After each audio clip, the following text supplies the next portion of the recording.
little cute chat. Hello.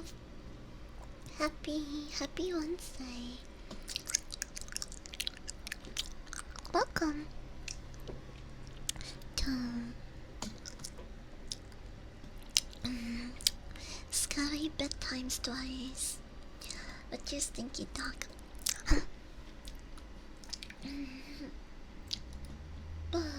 Oh, you can't see me yet. Wearing a slightly different costume than I did yesterday.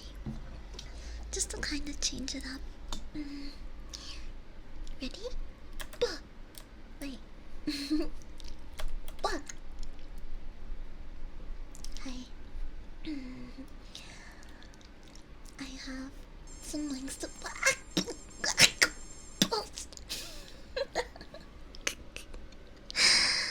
Austin Batman, thank you so much for the gifted sub.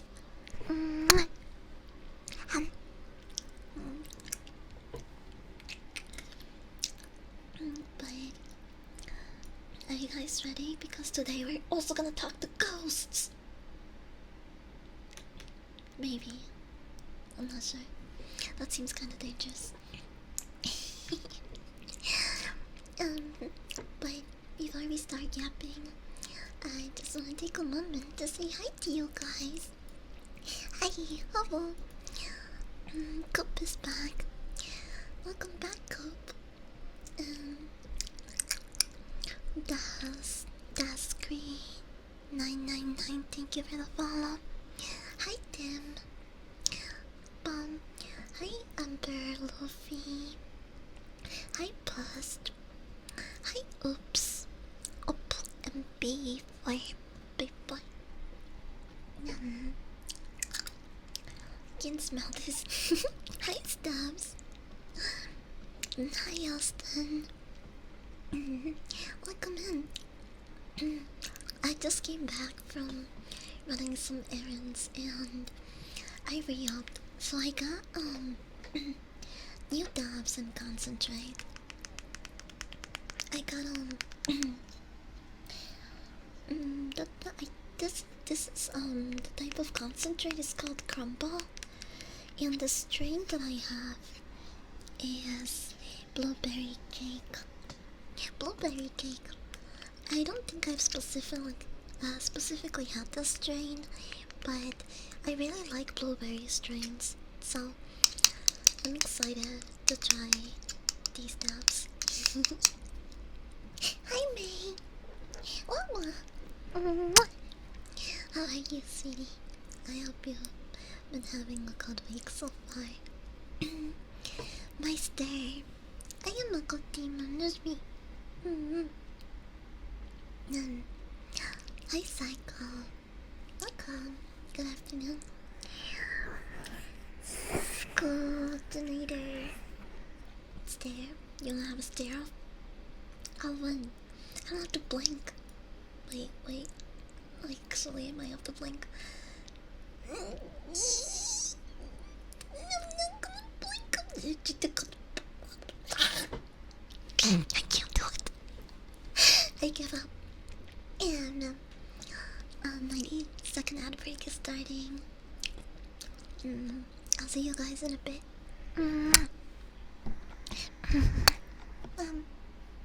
Wait, did that work? Let me make sure it works. Yes, it does. Being without new powder drove me insane. It would actually drive me insane too. For 3 days? That's way too long. One day, I can live with 1 day without power easily, but after that, it starts getting harder and harder. That's too much time alone with my thoughts. It's good to have you back. Now you don't have to be alone with your thoughts. Isn't that nice? Now I can fill your head with my yapping.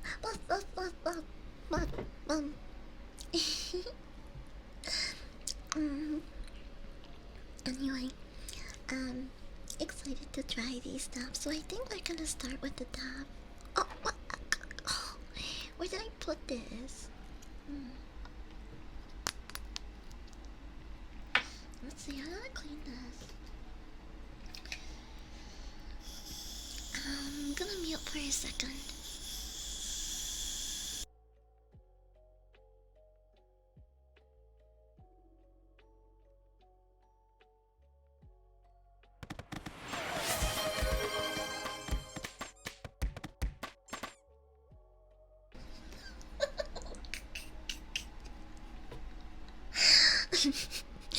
I was mute, I forgot you can't hear me scream.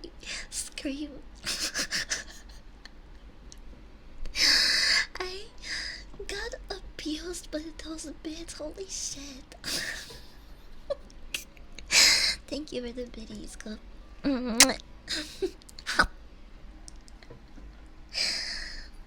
I still, every time that I get a hype train, I tell myself I have to turn off those sounds because they're so loud. And then I just smoke weed and forget. And that being said, cheers.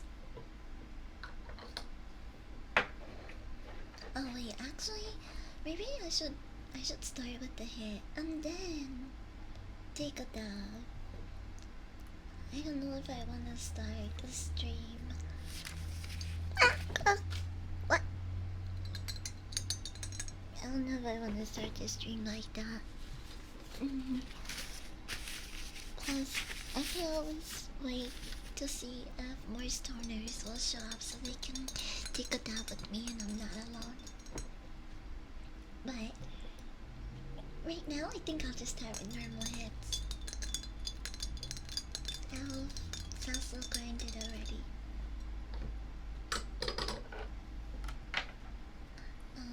Oh, you know what I watched last night? To go to sleep.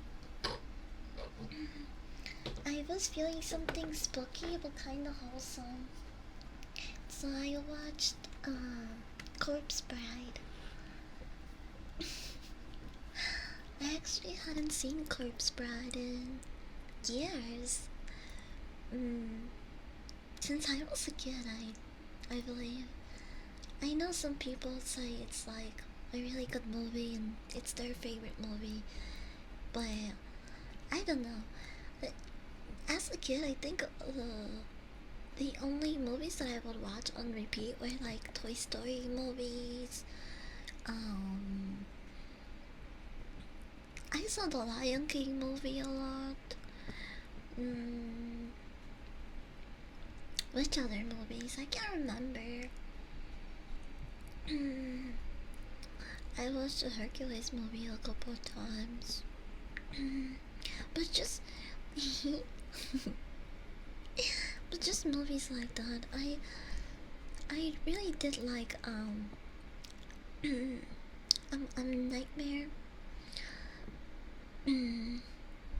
Nightmare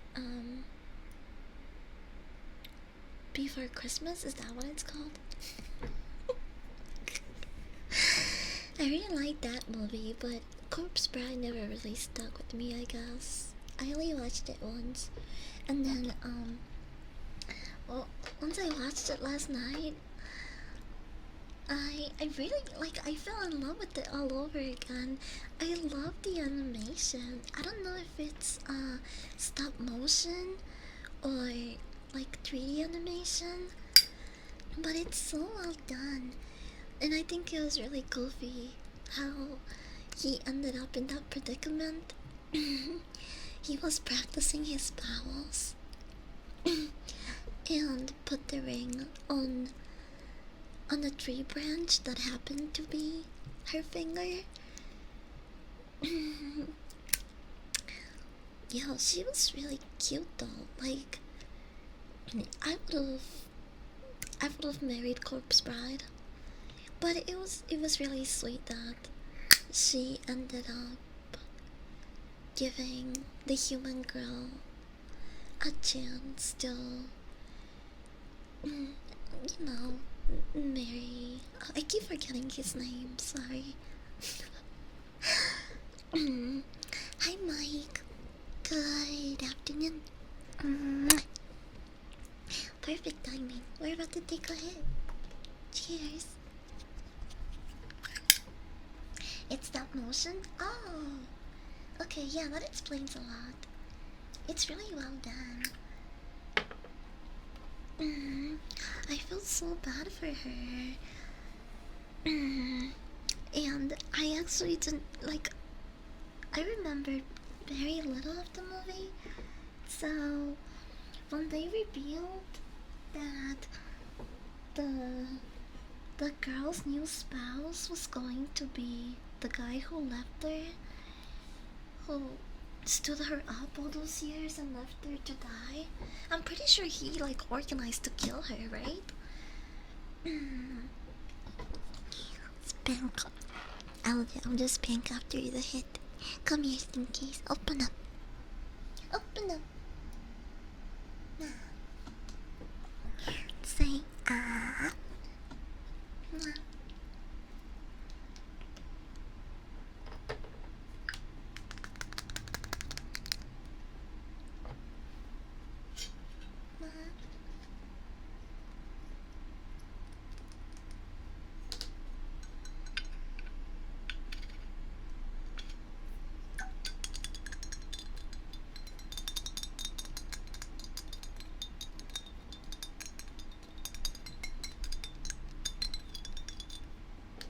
Cheers.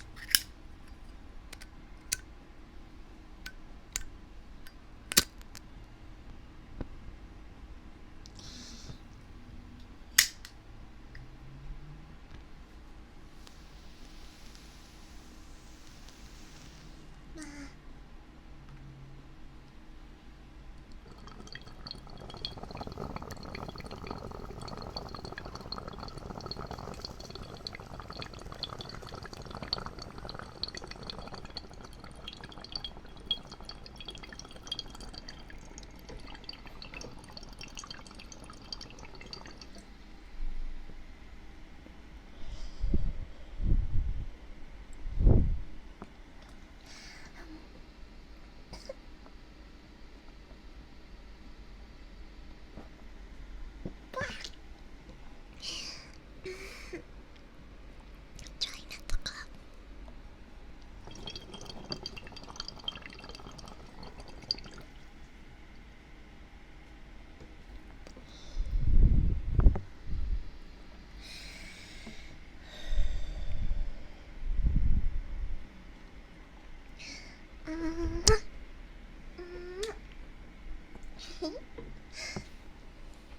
Song from Chorus Birds Forever is stuck in my head. There were, I think they had 3 songs in total in the movie. I like the one that she was singing. I can't really remember the other ones much. I always watch a movie before I go to sleep, so it's kind of hard to remember all the details. But I did enjoy the music though. Okay, I'm gonna do a spank for Wop Smash. Are you listening? I'll do it with the fabric on first. Hear that?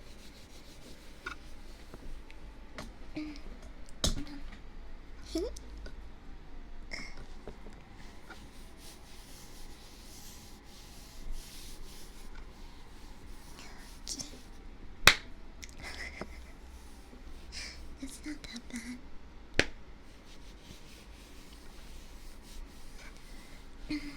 And this is what it sounds without any fabric in between.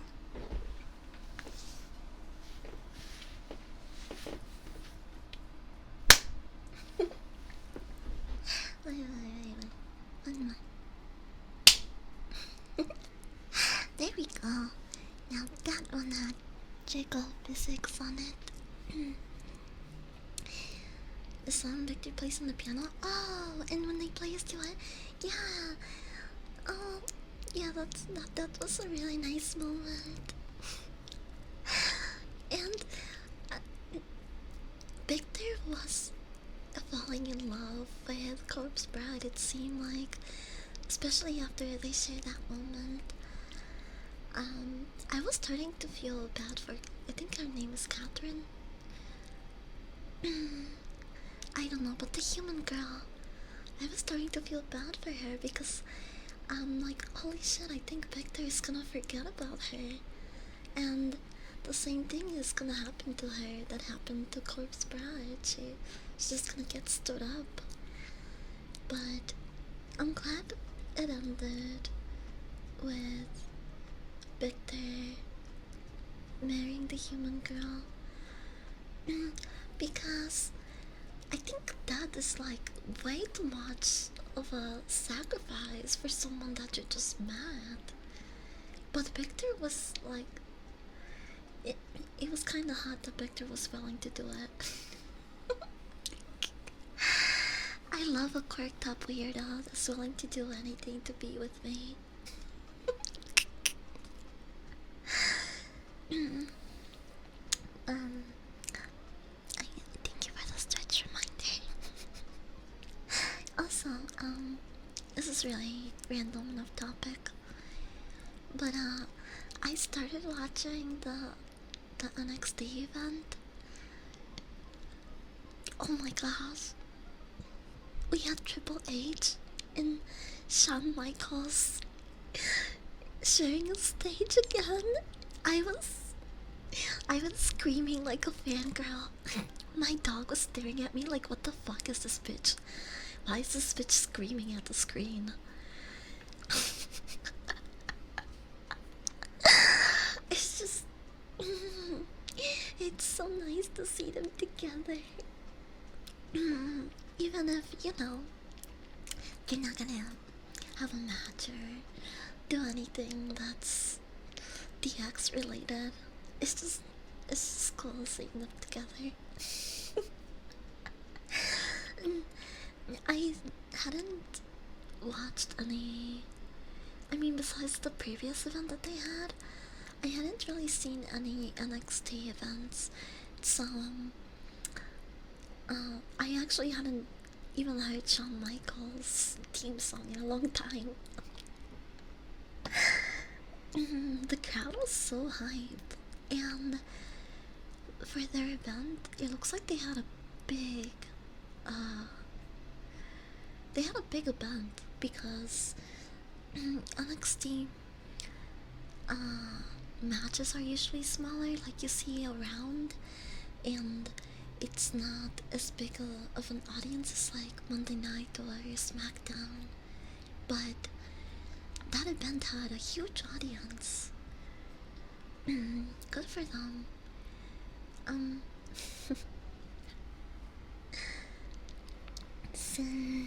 Sinalata. Thank you for the follow. I'm gonna do a stretch now. Oh, have a good night, May. Sweet dreams. I'll be there to protect you from any goals and scary demons. Wow. CM Punk's reference outfit is just the way Shawn Michaels wear outfit. Was that supposed to be what he was referencing? I thought he just liked dressing up as a referee, to be honest. Okay, I'm gonna stretch.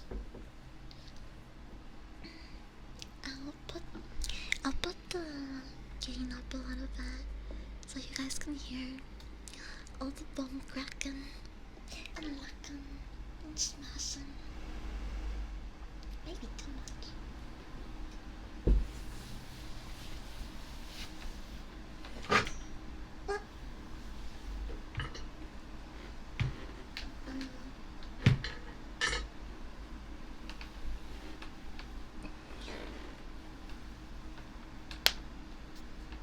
That was my headphones.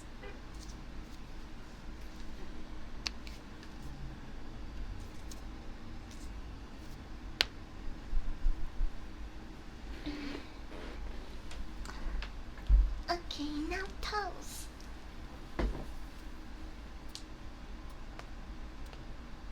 Toes.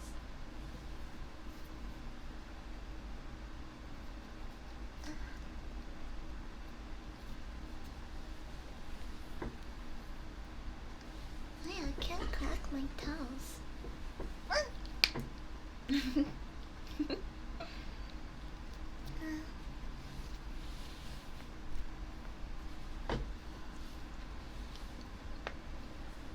Any more bones I can crack?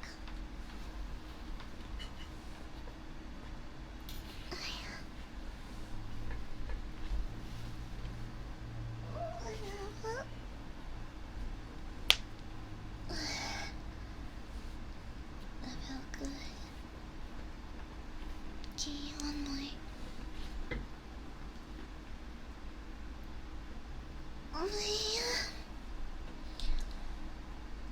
Oh sorry if that was loud. It just feels really good to let that out.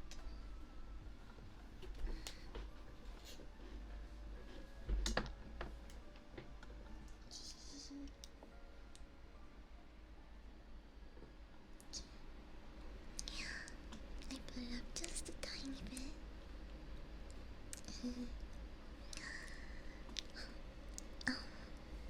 I'll do another hit next.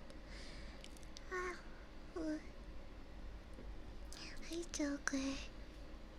Looking cute, yeah? I'm so cute, why don't you? Oh, you are. Your head patting me. Yeah. That's what I like. Okay, Chato.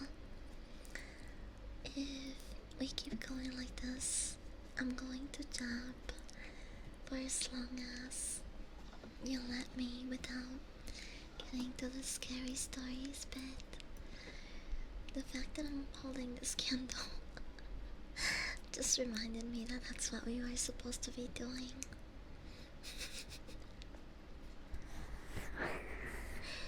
And I've been tapping for nearly 30 minutes now.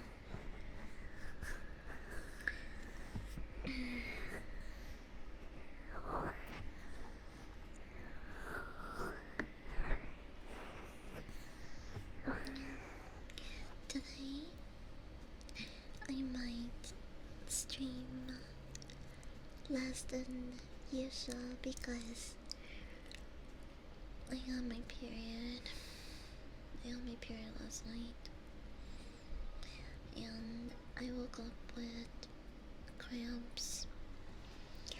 I almost didn't stream today, but I wanted to because I'm clingy, and I wanted to read some scary stories with you guys. So I'm streaming, just probably not for 4 hours. Because I can already feel my cramps bother me. I hate being on my period. It should be illegal to be this horny and in this much pain at the same time.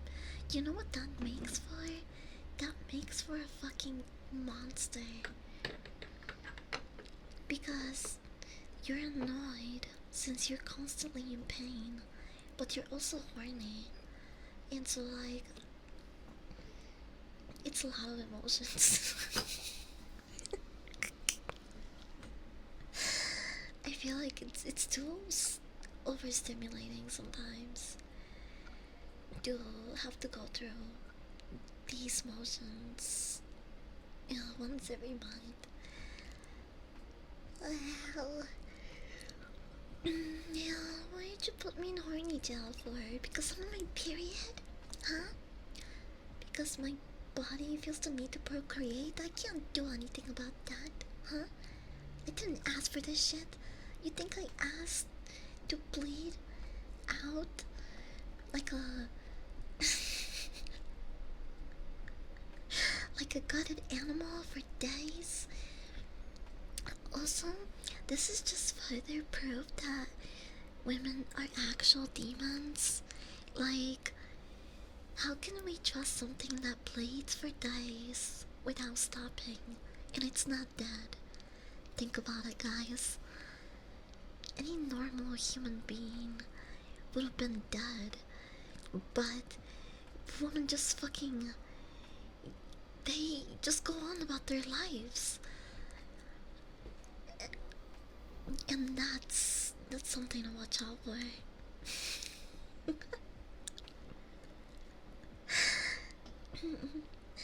I hate periods. But also I use them as an excuse to eat whatever I want. I had chilies for dinner last night, and it was so fucking good. Gotta like feed these new kids. Now you're just being responsible. But hey, we'll be here, maybe. Whenever you feel like wanting to come back. Bye bye. Just craving chilies yesterday. I love that huge mozzarella brick. The chicken sandwiches are so good. I think I've only had their chicken sandwich once, and I can't remember if it was really good.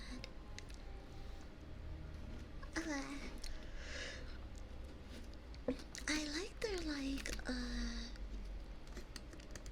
carnitas in their steaks. They have fajitas. There we go. Oh my gosh, the Chili's fajitas are so fucking good. Chili's fajitas.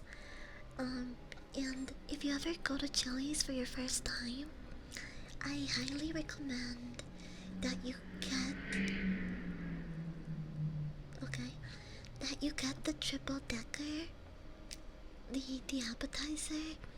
It comes with 2 sliders, two chicken tenders, and they're usually like spicy sweet or a Nashville.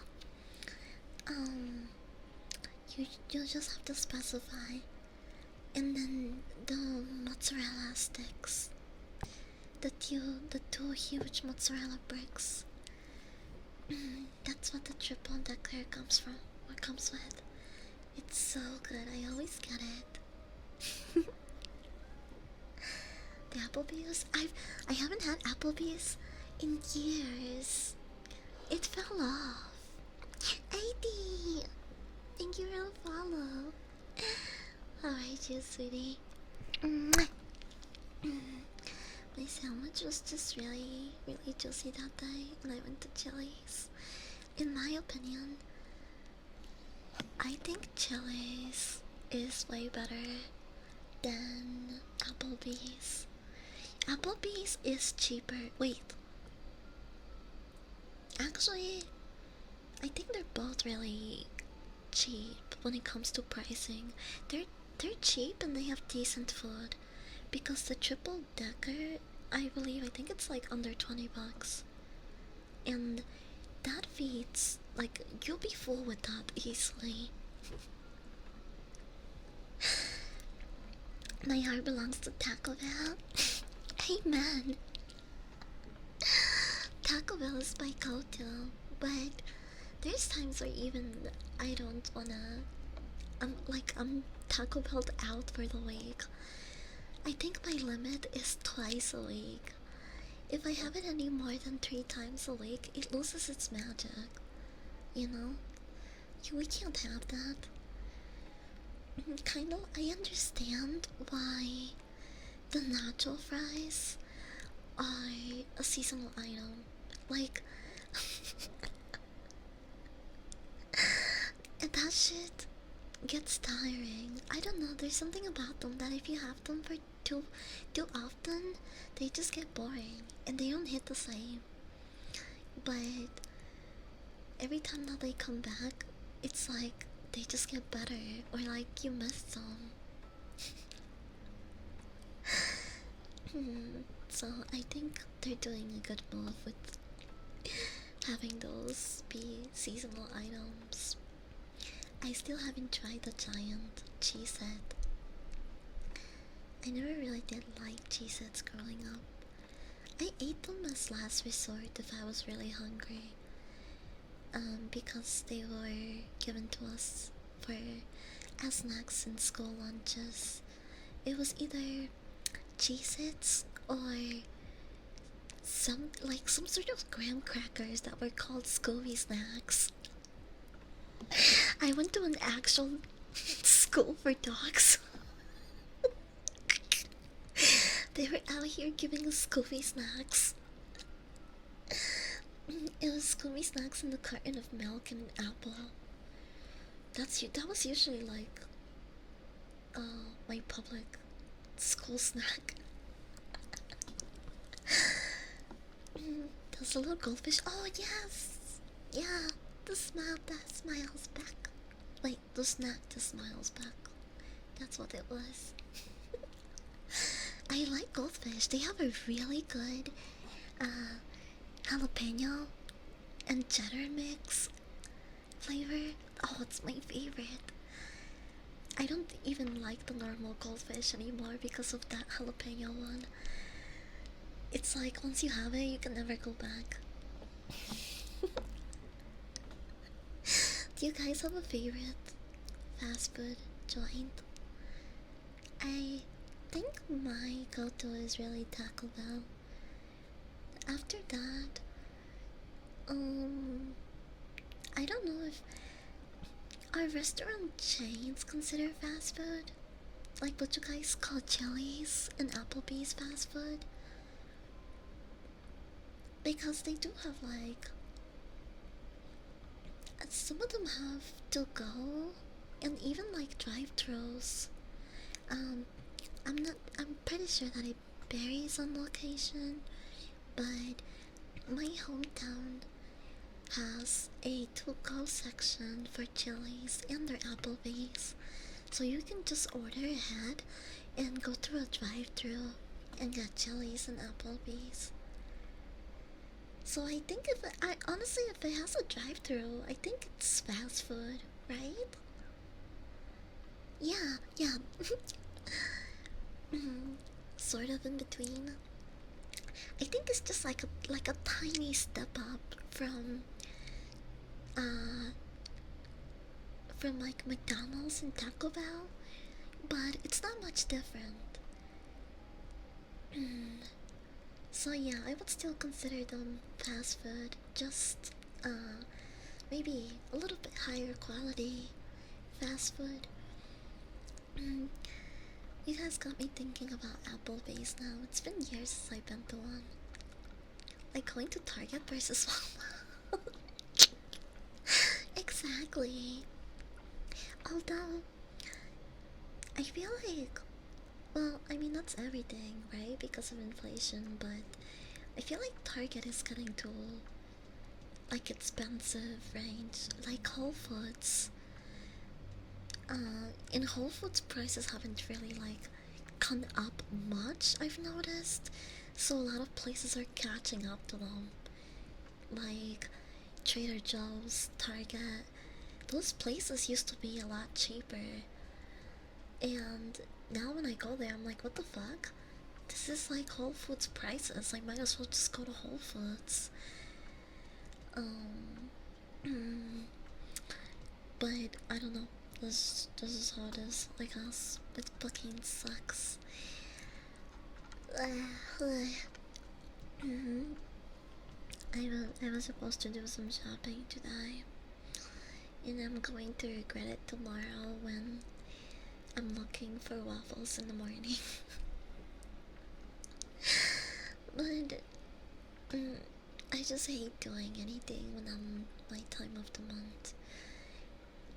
I even skipped my workout today. But maybe I'll go later, I'm not sure. If my cramps aren't killing me later, I'll go for sure.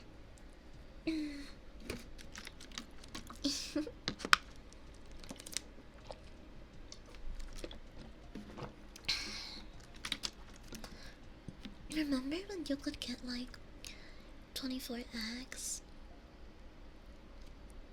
for like $6, I think? 6, $7. Anyone remember that? That was before COVID. And I think now 24x is like $26.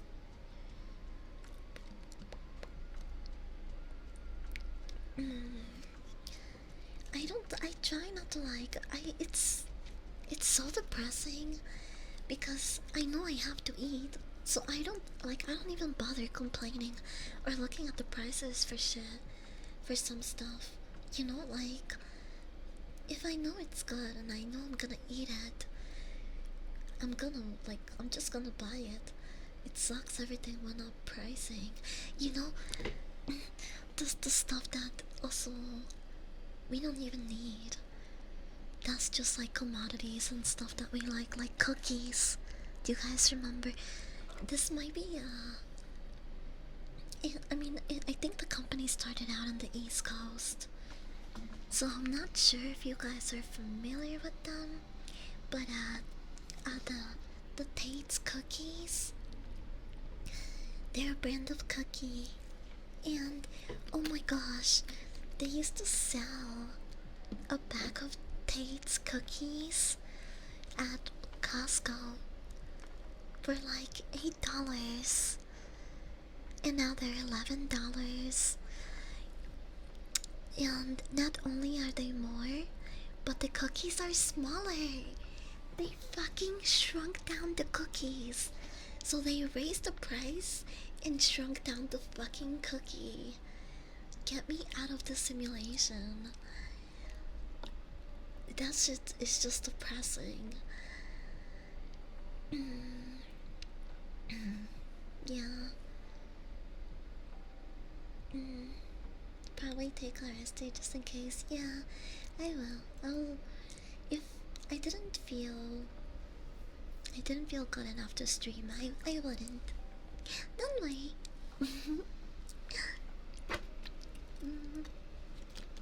And I know the dog sitters are okay with me taking time to rest. So I never feel pressure to do anything.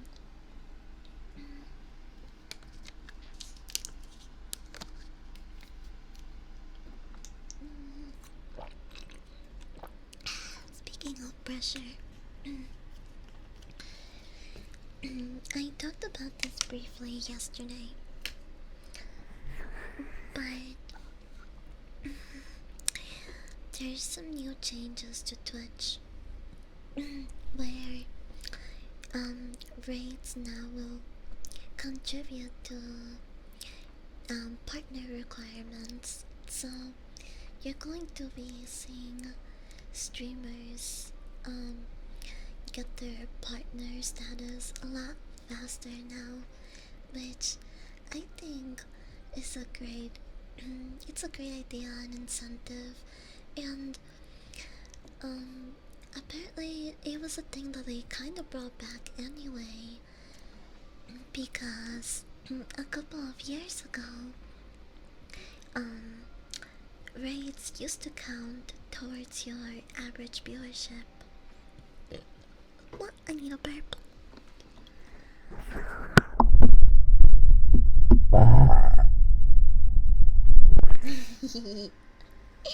but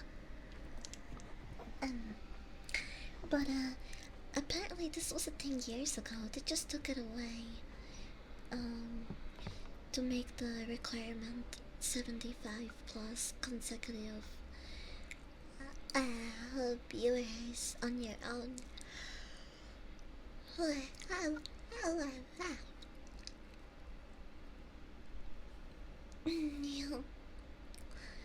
I don't know why that made me jump so much. But some people are really happy about these changes, and some people not so much. I think the people that seem to have the biggest issue with it are partner streamers themselves, ironically, because they're scared that their title's not going to mean anything anymore. Which I think is just, first of all, really stupid, and second, it's just much easier to support your peers and celebrate their success instead of trying to tear them down. Um, However, a lot of partner streamers, which you probably have seen already, are using this to kind of exploit smaller streamers and to bait them so they can get a lot of interaction and, you know, follows. And I think it's really disingenuous because if you if you follow someone just for the hopes that they'll raid you and boost up your numbers, the relationship becomes entirely transactional. You know what I mean?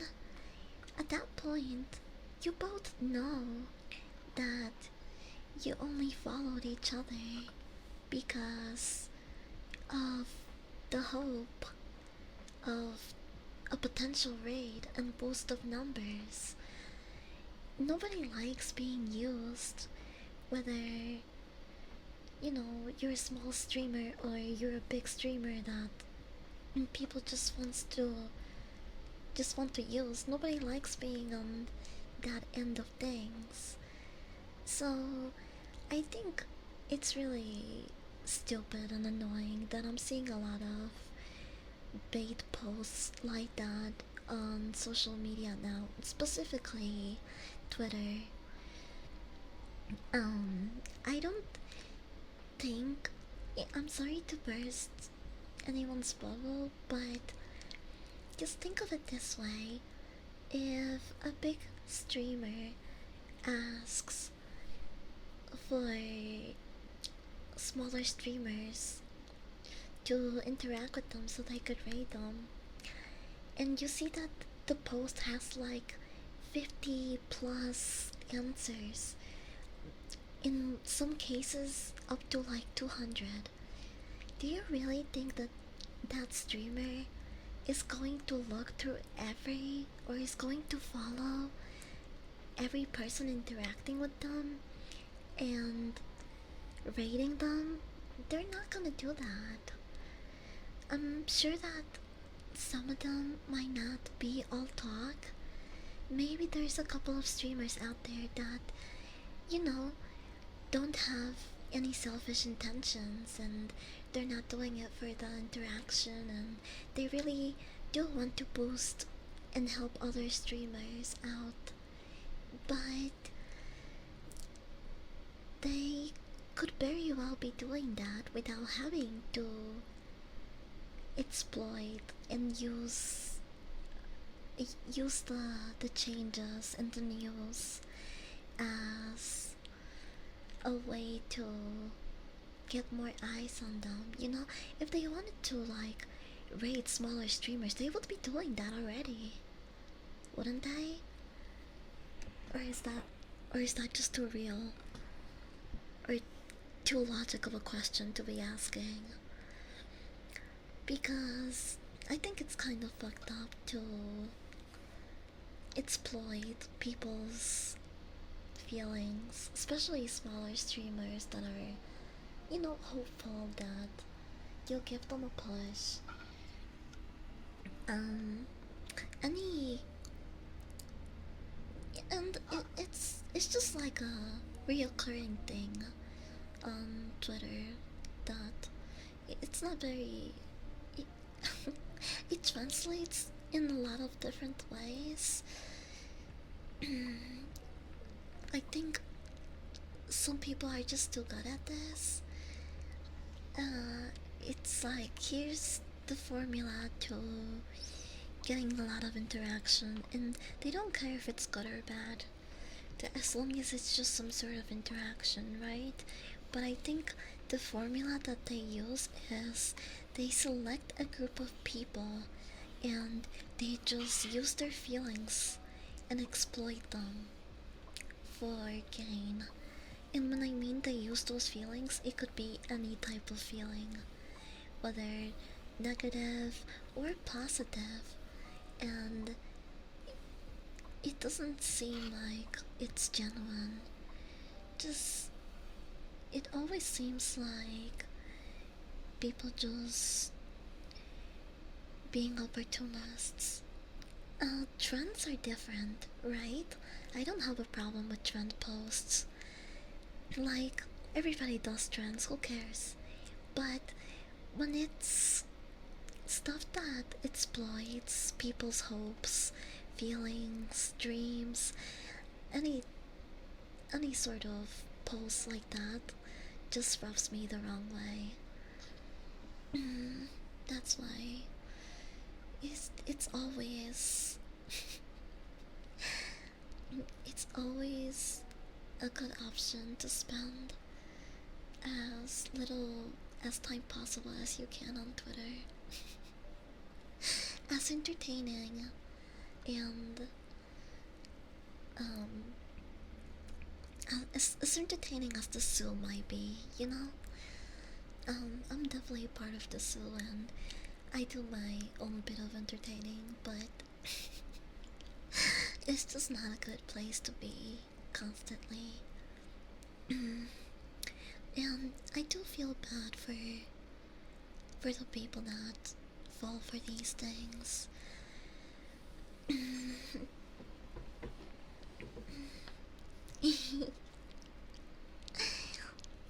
Plumbing Sty, welcome.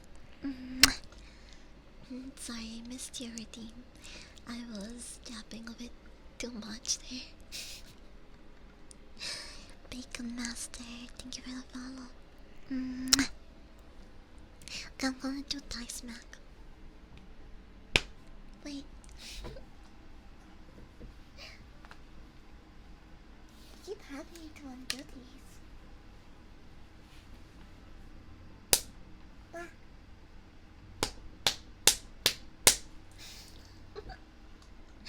Was that too loud? I hope not.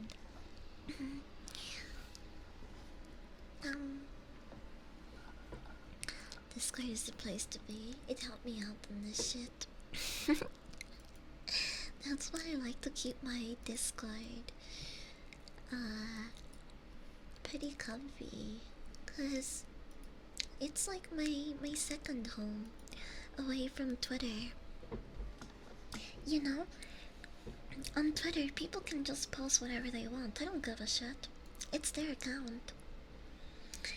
But on Discord, specifically my doghouse, it's a completely different set of rules. Because that's my house, bitch.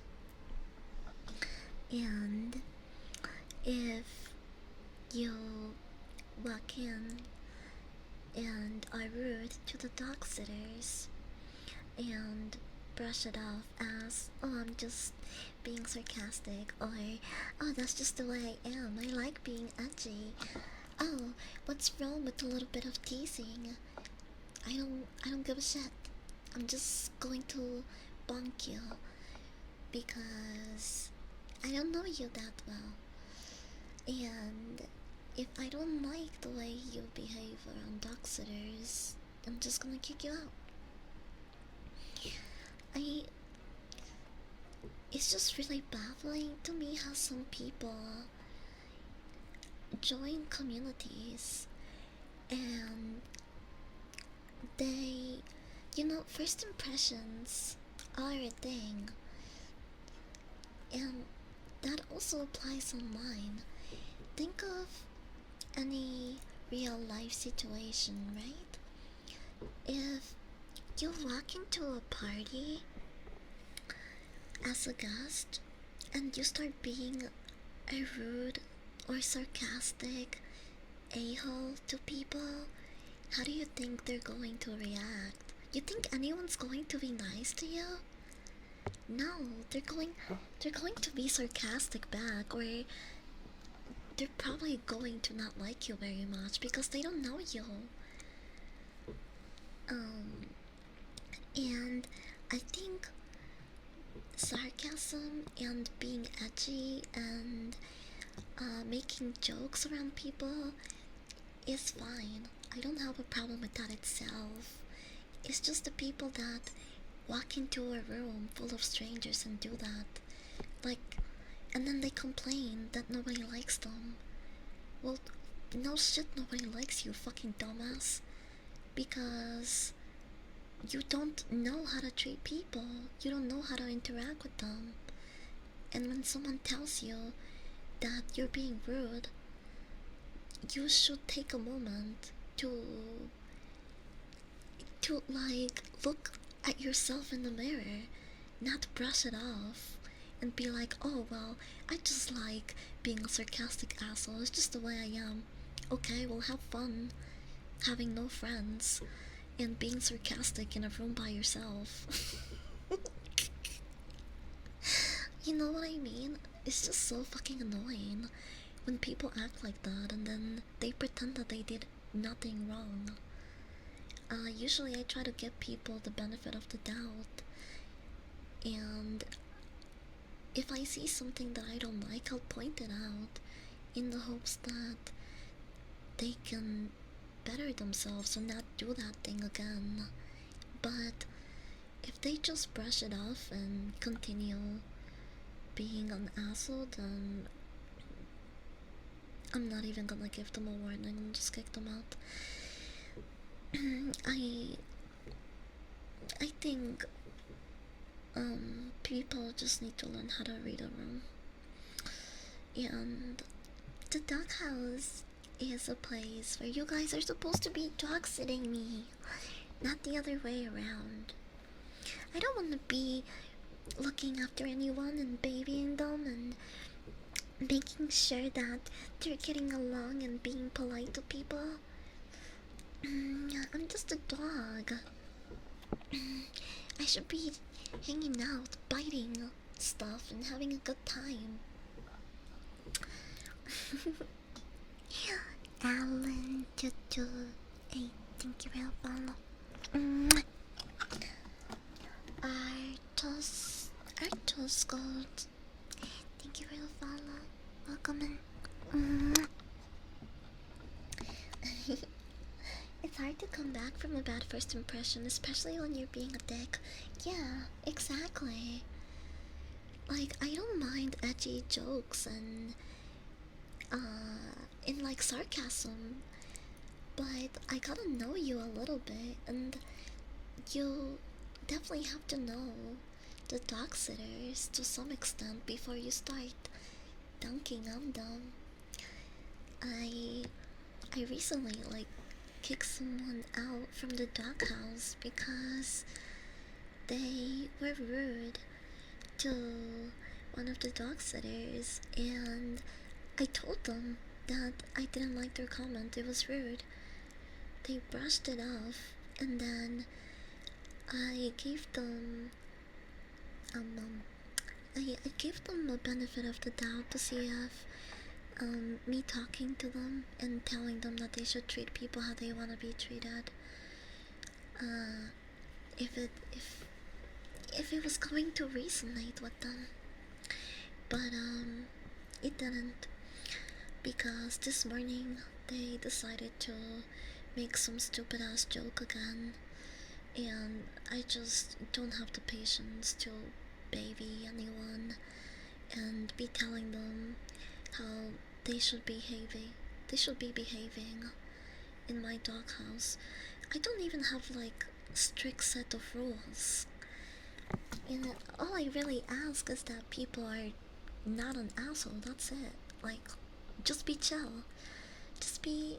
I'm not even saying don't make jokes. Or like, oh, humor is not allowed, or you can't put funny gifs or nothing like that.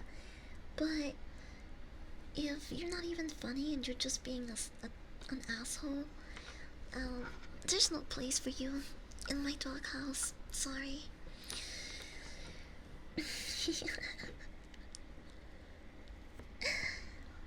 Yeah, that's something else. Yeah, those.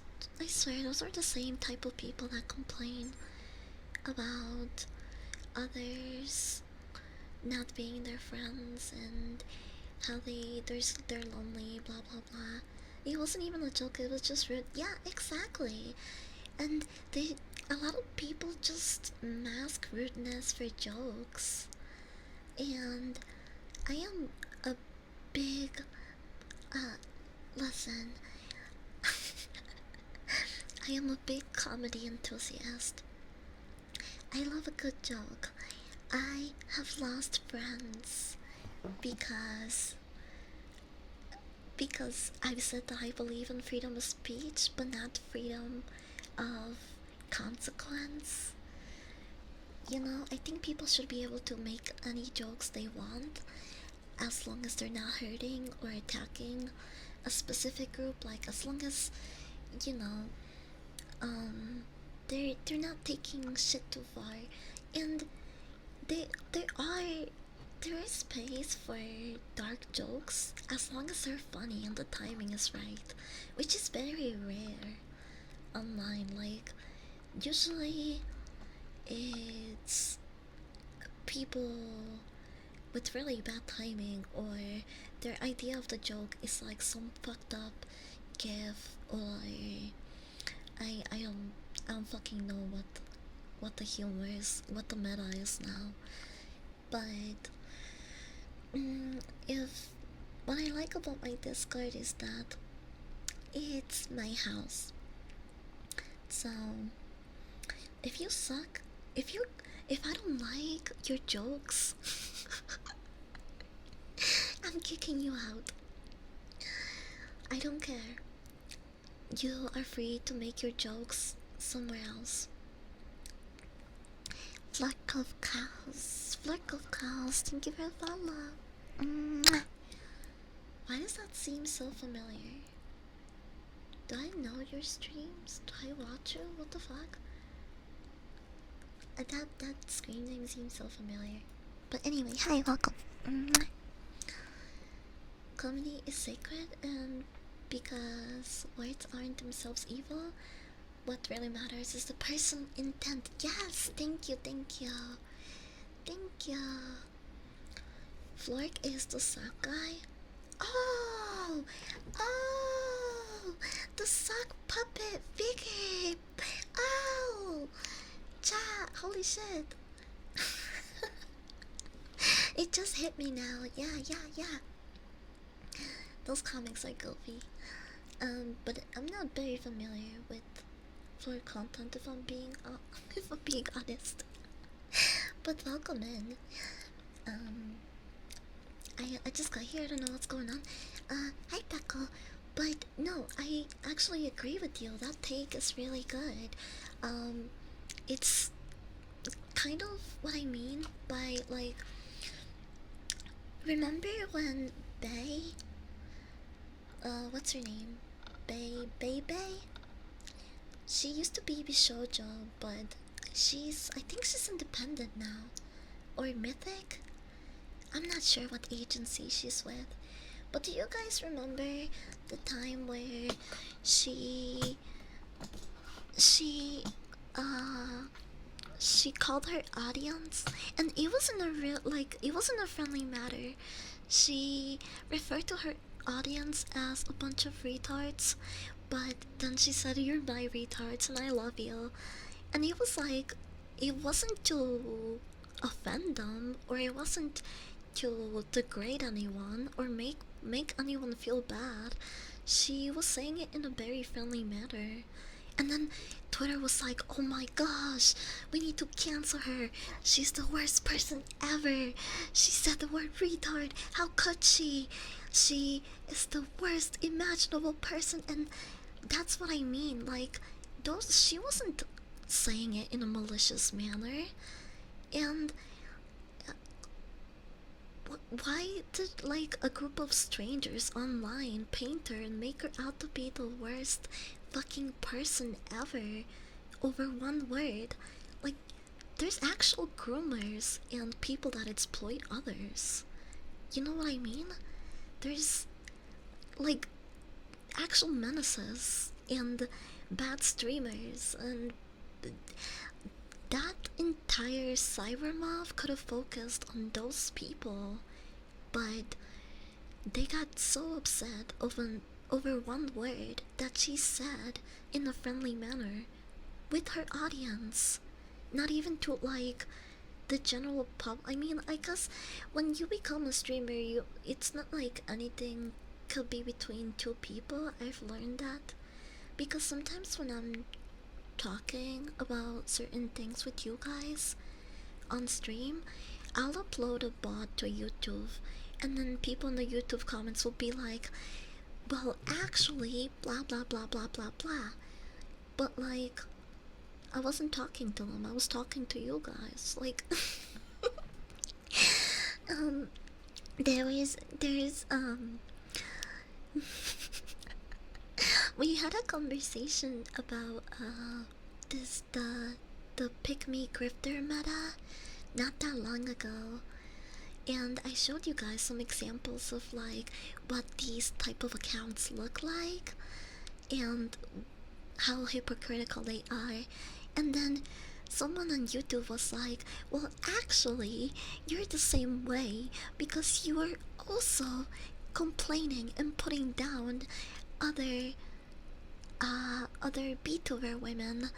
And I was like, what? Who are you? You don't even know me. You don't know any of my content. You don't know, you've never had a conversation with me. Like, this is why I stay away from my comment section.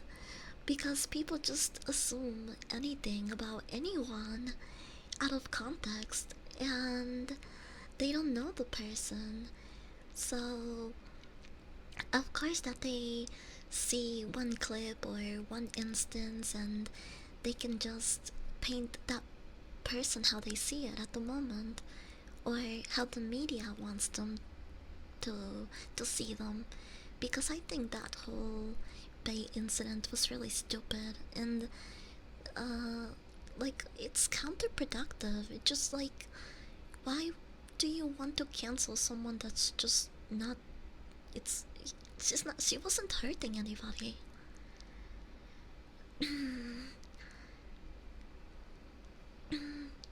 She's known for being loud, and yeah, yeah. I mean, I personally don't know her content, but I think it's really stupid to paint an entire picture about someone based on one word or, like, a bad joke. Because if that was the case, then every fucking comedian should be cancelled. Do you think that when comedians go up in stage and say a bad joke or a joke that didn't land well with everyone, do you think that the crowd just fucking starts throwing things at them and canceling them and, trying to ruin their lives? No, that doesn't fucking happen in the real world. You know, they. We're going on a 90-second ad break, so I'll see you guys in a bit. But if that was the case, if one bad joke or a word that you didn't like determined the type of, like, determined how you see a person, the type of person that they are, then by that logic, every comedian would be a fucking piece of shit. But they're not. It's because it's the intent of the words that matters in the person.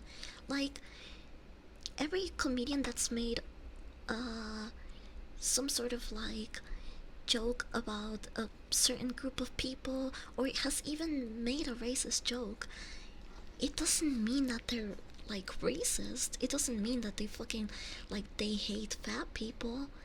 No, it's just for the, like, the sake of the joke. People need to learn how to chill. And because I see it on social media all the time, I can only imagine how depressing it must be, like being an actual startup comedian and trying to rise in this day and age where everybody wants to paint you as the boogeyman or the worst, like bottom of the barrel piece of trash human being just because you said a bad joke or a word they didn't like. It's actually depressing to think about how easily stuff like that happens. Um, but yeah, I'm a big, strong believer of painting and holding people accountable for their actions. Not a bad joke. I mean, sure, you can hold people accountable for their words, especially if they're like spouting some out of pocket hateful shit. I I agree. They definitely should be held accountable for those type of things. But if they're telling a joke and it just didn't land, or it has the potential to make a certain group of people upset, uh, I think we should learn to move on from those type of situations more, because all we're doing is pushing the censoring agenda. We're gonna get to a point where like media is just going to get stale as fuck because people are not going to be able to say shit. I mean, just think of all the old media that they are already editing over just to make PC and like keep the general public happy. For example, all those all those Aquatine Hunger Force episodes that they removed from the last DVD set they released. Why would I want to buy something that has been digitally altered to like be less offensive? What? I grew up watching that show. I want to enjoy it how I remember it. I want to see the dick ship full of dicks and go to Dick Planet. But now it's just a bunch of like, what did they put over it? I forgot what they censored it with. But it's not a dick ship anymore. Sad. We live in a society where we can't have dick ships anymore. Learn and make a worse joke to offend more. In the wise words of George Carlin, so that once people are using their minds, he wants people to be a little bit uncomfortable and then be glad they came anyway. Yeah, like, is a really good comedian that I will never stop glazing? Bill Burr. I fucking love Bill Burr. Uh, that dude does not give a shit. And he can usually back it up. I love Billy Boy. They take everything away from us. Yeah, how dare they take my dick ship? Made up of dicks. Hi, Coffee. Hope you have a cozy leg. I've been tapping a lot now. I haven't gotten to the scary stories bit of the stream. And I said it was going to be a short stream.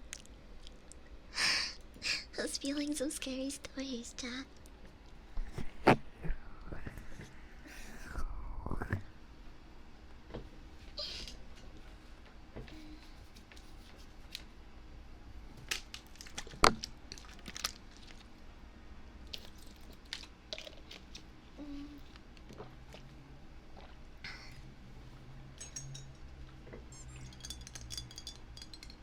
Yeah, but first we're gonna take a hit. Cheers!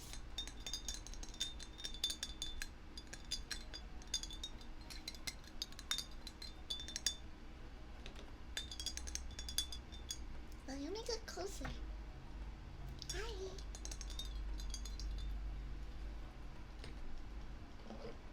Wow.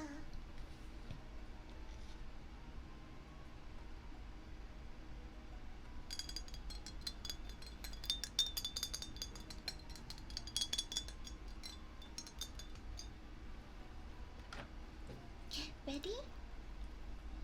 Open up. Say ah.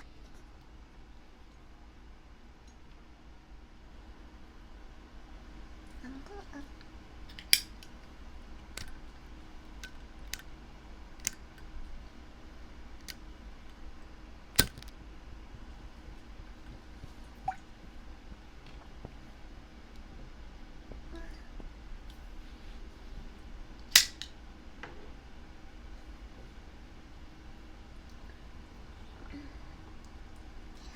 Your bag. Open up.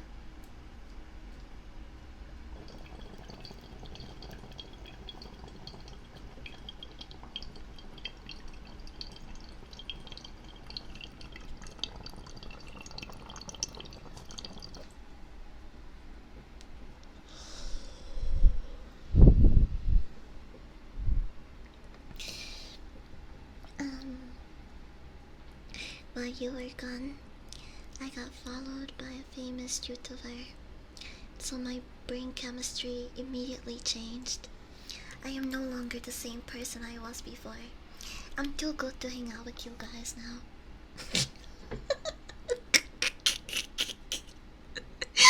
That's... Am I a real VTuber now?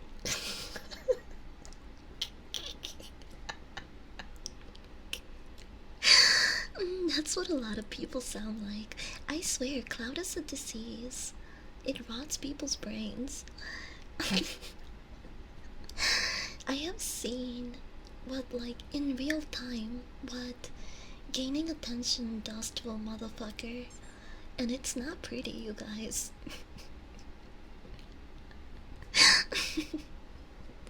I see Balix. Thank you for the follow. Welcome in and cheers.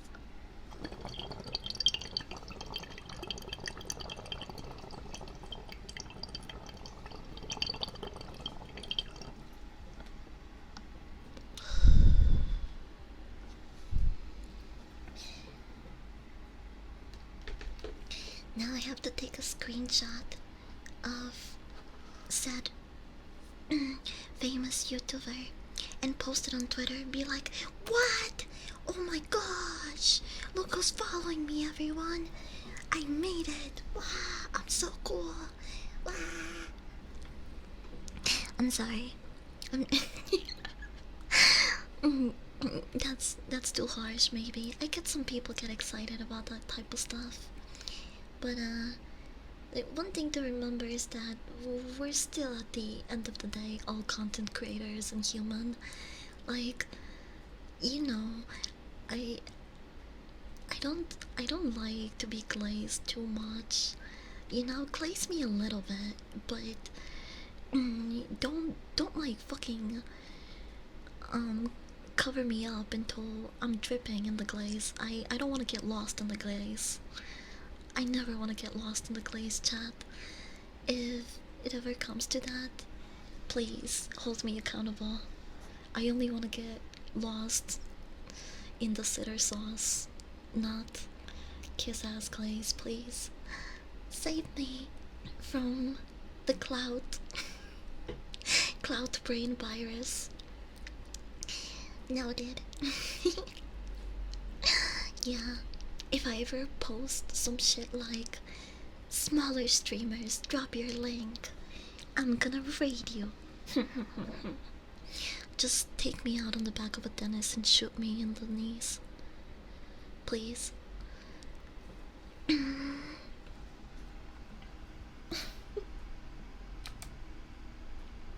What? Oh, it's so fucking loud. Did you guys hear that? I need to turn off those notifications. Why they're so fucking loud?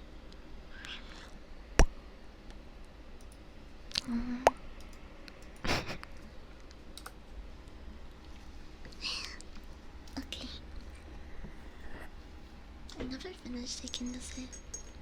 I need your help, Jack.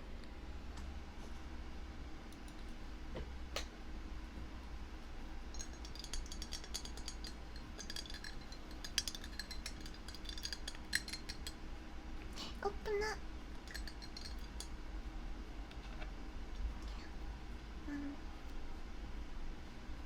What do you want to say?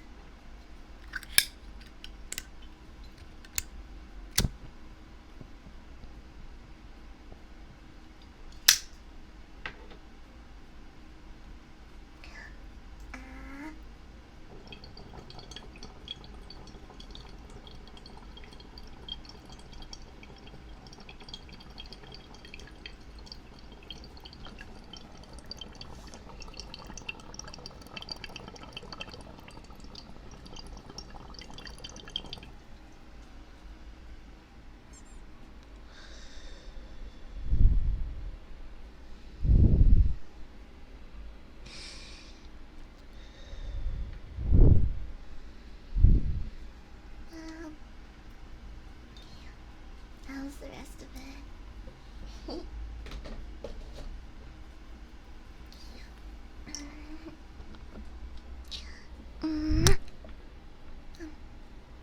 The real Barlene. Barlene. Thank you for the follow.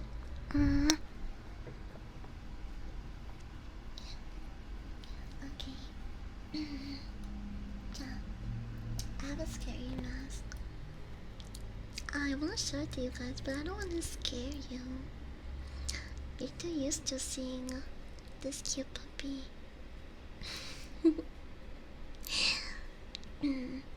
I wore it kind of as a costume. I wore wings today.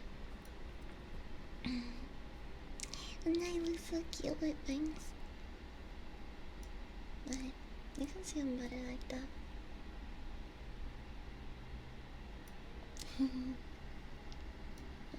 Hold on.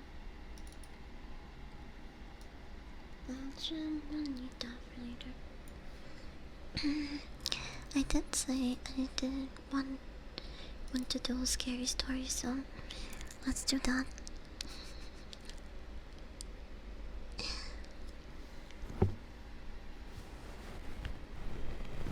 I'm super proud of the leather. What do you mean?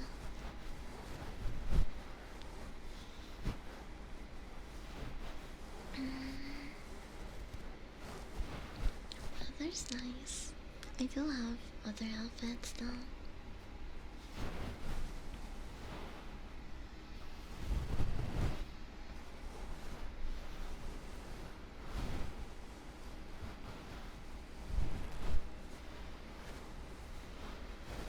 I'm catching up to readings. We're gonna be reading scary stories in just a moment. I'm not sure if any of these will be actually scary, but hey, let's give them a shot.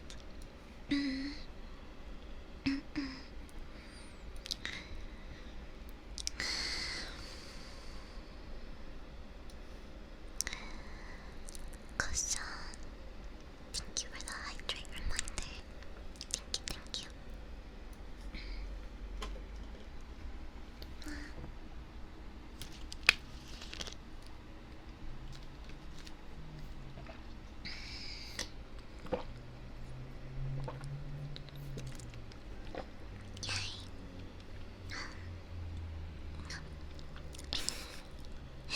No more puppy internet.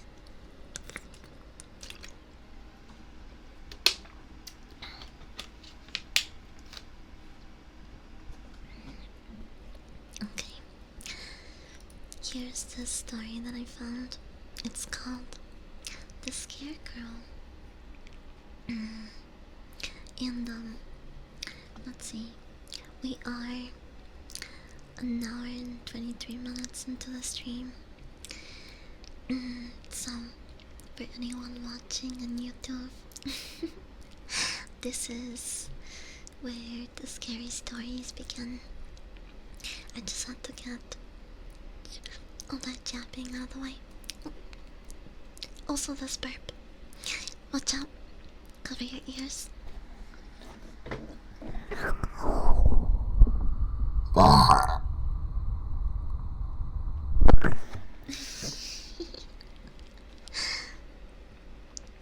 I think that's all. Okay.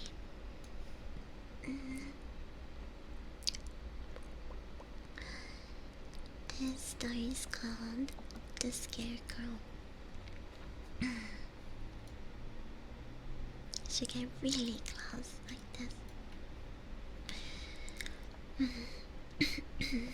It says, I will never tell my parents how my grandparents really died. They wouldn't believe me if I did, and you may not either.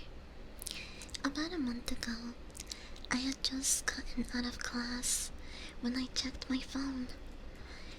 To my surprise, it had a voicemail from my father. Sure, Mom has called me from time to time since I left college, but when I saw that my father called, I knew that it had to be bad news. I just didn't know how bad.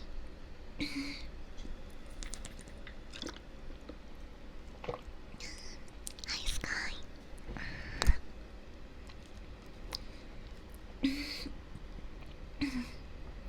Son. Wait, I'm gonna try to make that voice.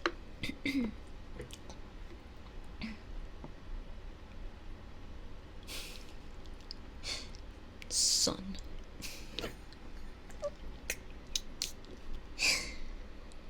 Son. Son, we're buying you a plane ticket.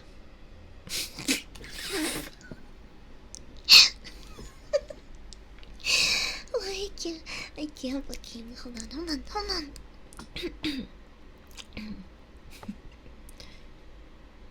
Son, we're buying you a plane ticket. You need to fly home tonight. There's been an accident. Call me when you get this.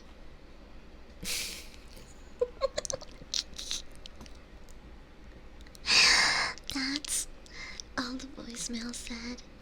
I called him, and he explained that my grandfather had been killed in an accident with his combine while harvesting corn, and that was the shock of finding him. And that the shock of finding him had given my grandmother a heart attack. The flight was nerve-wracking. I've never done well in small places, and I couldn't smoke on the flight, which made it even worse. I spent the whole flight fidgeting and walking back and forth to the restroom, even though I didn't really need to go. I just needed to move around. Yeah, I tried. My dad was already waiting for me when I landed, which ruined my plan of sneaking a cigarette before he showed. He gave me a hug and helped me load my bag in the car. I decided I needed a cigarette bad enough and lit one open in the parking garage. My dad had never seen me smoke, and I tried to act as casually as I could. He raised an eyebrow at me, and he closed the trunk. I waited for a lecture or an outburst, but all he did was nod. That's a nice lighter. He said. I hadn't realized I was fidgeting with it. I handed him the vintage trench lighter. Ellen, my girlfriend bought it for me a few weeks ago. Found it at an antique store in Seattle. He took it in his hands and looked at it approvingly. Then he handed it back. Okay, son, but no smoking in the car. Your mother would never let me hear the end of it. He instructed. my headache was gone now. That I had sufficient amount of nicotine, I threw the cigarette down and I stumped it out with my foot. The sexual tension is real. Hey yo, what kind of story do you guys think I'm reading you? This is supposed to scare you shitless. Not make you build a tent.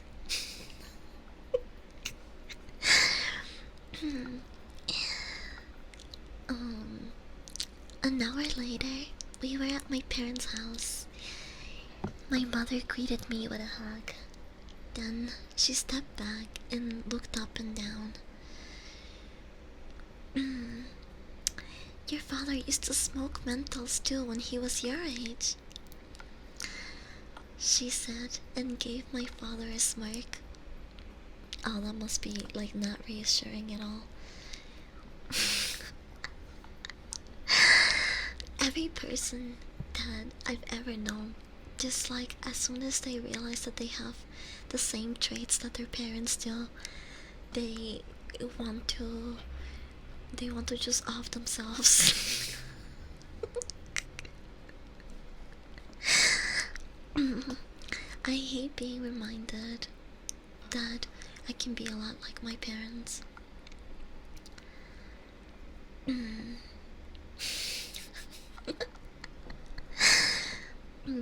Chad's mine in the gutter. What's Neil? Me? Never.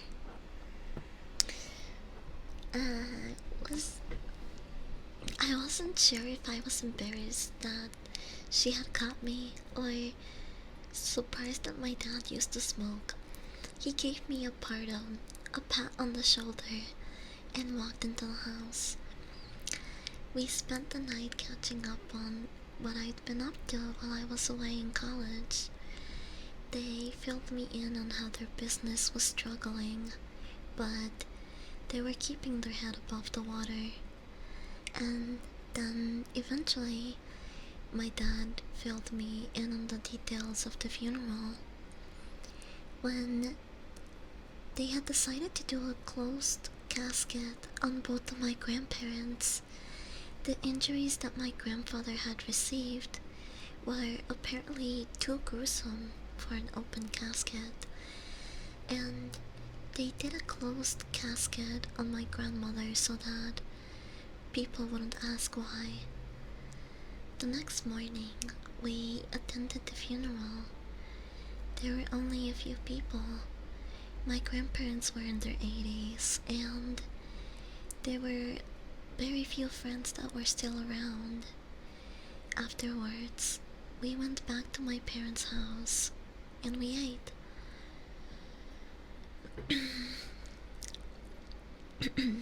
Going dad mode. Son, your dad and I have talked about this. Oh no, your mom and I have talked about this. We need to sell your grandparents' farm. We have neither the time or the money to upkeep. If you can take a week off school and clean the place up, get it, ready to sell, we would give you 25% of whatever we get when it sells. My father explained. I took a large bite of chicken and chewed it through over and over. I could call the school and explain the situation, and I could easily catch up with schoolwork later. Yeah, I can do that, but what do you mean clean it up? How bad is it? I asked. My father and mother exchanged a worried look before she looked back down at her plate. Just before your grandfather passed, your grandmother called me. She told me that she'd just been diagnosed with dementia. Between that and their diminished health, I suspect the property is in pretty bad shape. You haven't been out there? I asked. It was more than a couple of hours away. I couldn't believe they hadn't been there to visit. 25% equity, I want the royalty. Depending on how bad the cleaning is, I would want more too. Also, it's kind of messed up that they never went to visit them, but I don't know. I can't really judge the parents either. I don't know their situation. My mother replied with a defensive tone.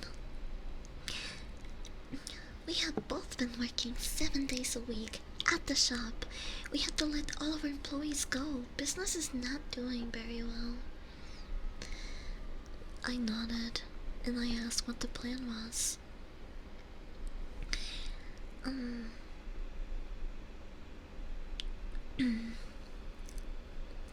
I will drive you out tomorrow. You can stay there until I pick you up Friday.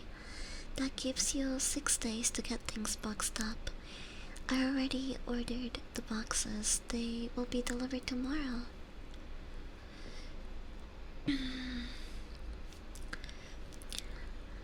The following day, my father drove me up to the old farm. I spent a few weekends there as a kid. The place always had a creepy vibe, but it was fun.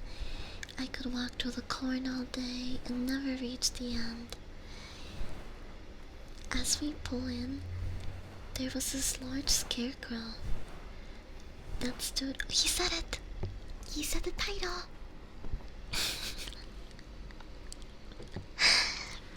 I seriously can't get over how cute your cheap puppet. And I can't get over how stinky you guys are. Come here, Chan.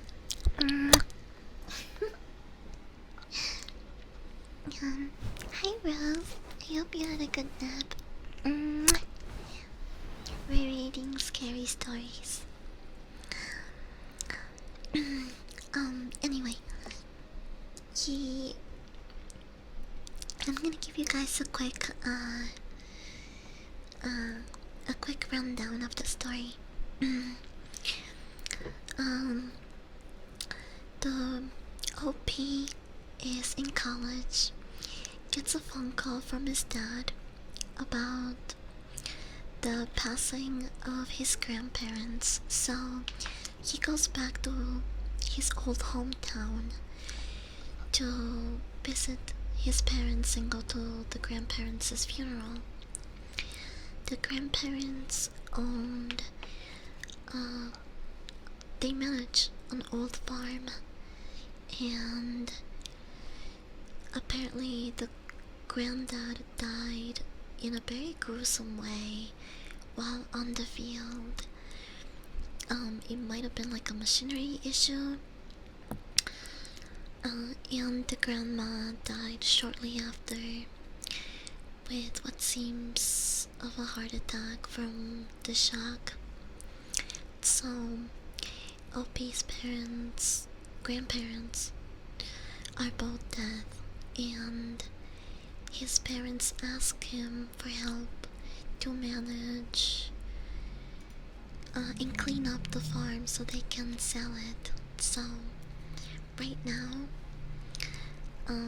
OP is getting dropped off in the grandparents' farm. He's going to clean it up, and the parents are going to give him 25% of what they make selling the farm as exchange for him cleaning up the farm.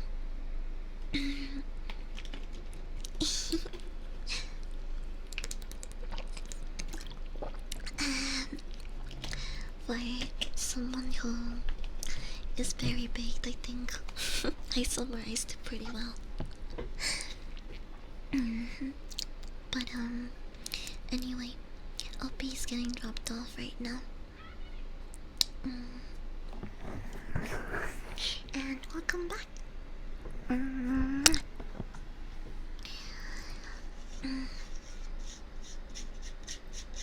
Um, One day I'll figure out how to get rid of the frequent outbreaks, but today is not the day.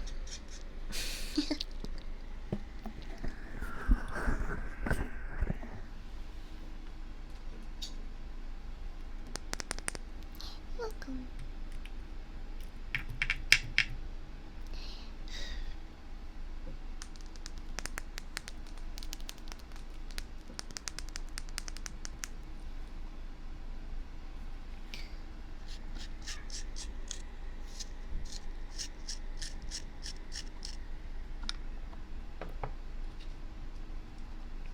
Open up.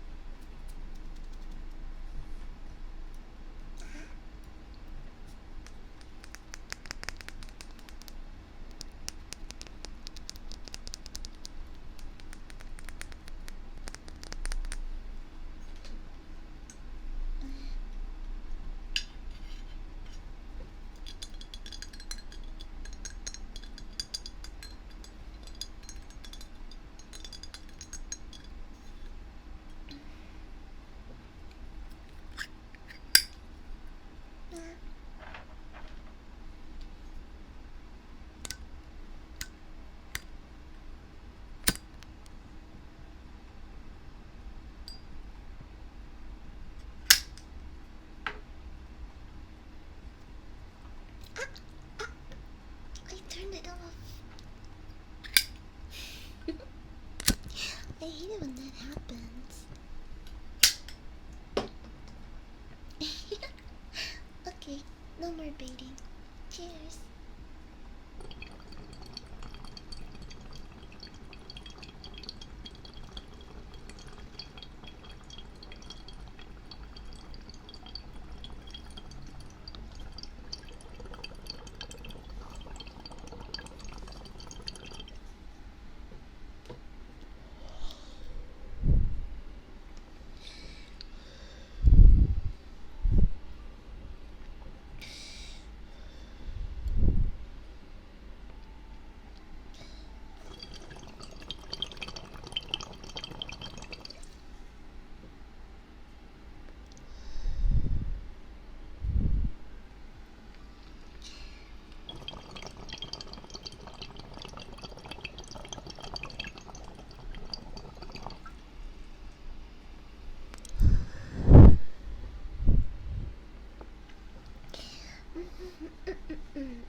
Okay.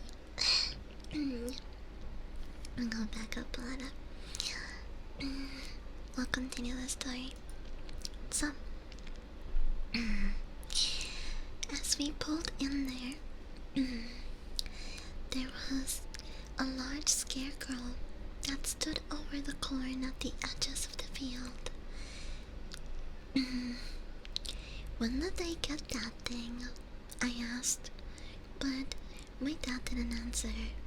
Instead, he looked at it out of the corner of his eye, his face converted into a look of intense worry, maybe fear. I couldn't tell, and we passed the scarecrow. The wind hit it just right, and for a second, I could have sworn that it almost turned its head to look at us. About 20 minutes after I'd been dropped off, I was still wandering through the house, evaluating the countless knickknacks and pictures, trying to decide what I should keep, sell, or toss. The phone rang. My heart skipped a beat. It's been so long since I heard a landline ring.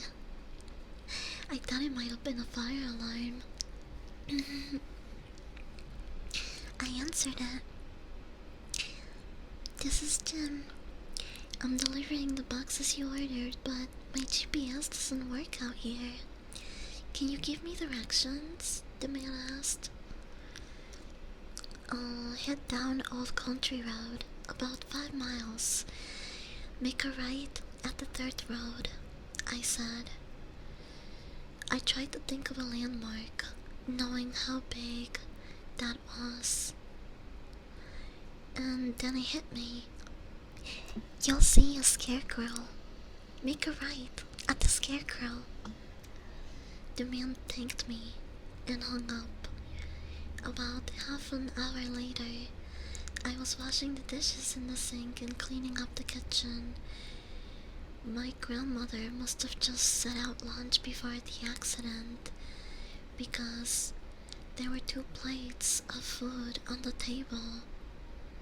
It was so rotten, I couldn't tell what it was anymore. The pungent smell of mold and rotten food was making me gag, so I had to open the kitchen window. I listened to the wind chimes on the porch and found it rather relaxing. I began to wonder how many summer days my grandparents sat out on the porch, sipping sweet tea as they listened to the wind over the wind chimes. For a brief second, I thought I heard a scream out from the field. I shut the water off so I could listen closer. I heard the scream again, almost as if someone was howling in pain. I rushed outside and I stood at the edge of the cornfield. My grandfather had waited too long to harvest his crop. The sun had bleached the corn until it was now the color of bone. The stalks waved back and forth in the wind, the dry leaves rustling against each other as they swayed. Hola, vaina loca. ¿Cómo estás? I need some lava.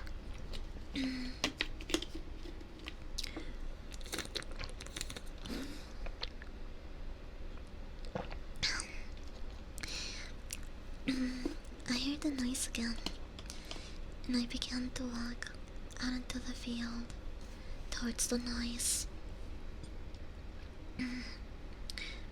Hello? I yelled. I passed row after row of maize, looking left, right, in the 8 inches of space between rows, and then, in the distance, I saw a figure. I began to run after it. I got glimpses of a figure every 8 seconds as the wind allowed. After a while, I lost sight of it. I ran faster and faster, trying to catch up with whoever it was, and then I ran full speed into the scarecrow. The straw filling did little to dull the impact with the wood post it was mounted on. I fell onto my back. I grabbed my nose and could feel the palm of my hand immediately filled with warm blood. I sat up and felt dizzy. My head dropped with each beat of my heart. Yikes. He ran into the scarecrow. In the dry cornfield.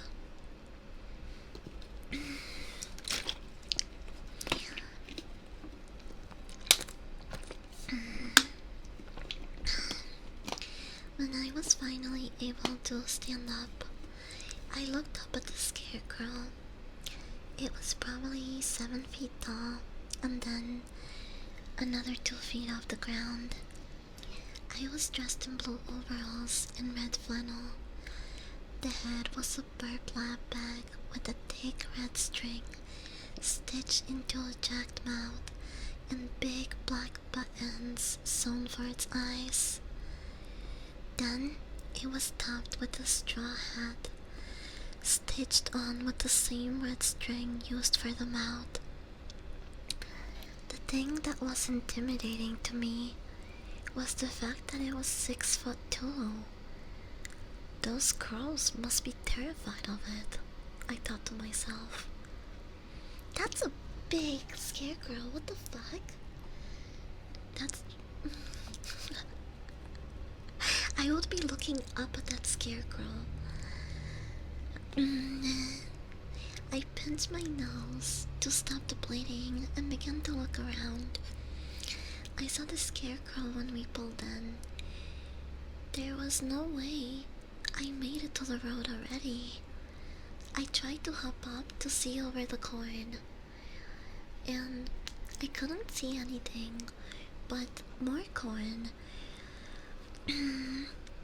all the way over to the horizon. And when my feet landed, my head felt like it was going to pop. Thick blood began to flow more quickly from my nose. I kept it pinched and held my head back, facing the sky to slow the bleeding. Out of the corner of my eyes, that's when I saw it. The scarecrow, it turned its face to look at me. I turned to face the oversized doll and figured that it must have been the wind again. For a second, we made eye contact. The big button eyes seemed to be looking right at me. I told myself I was being ridiculous. It was the wind that moved the head. It was just a bag filled with straw. It was the wind that was blowing the stalks, and maybe I imagined the figure running. It had been the winds howling as it passed through the leaves, but still, I stared at it. I knew it was staring back. The hair on my arms began to race, making my arms tingle. My heart began to quicken, and then the scarecrow abruptly lifted its head back up and stared out over the field. Huh? Over the field?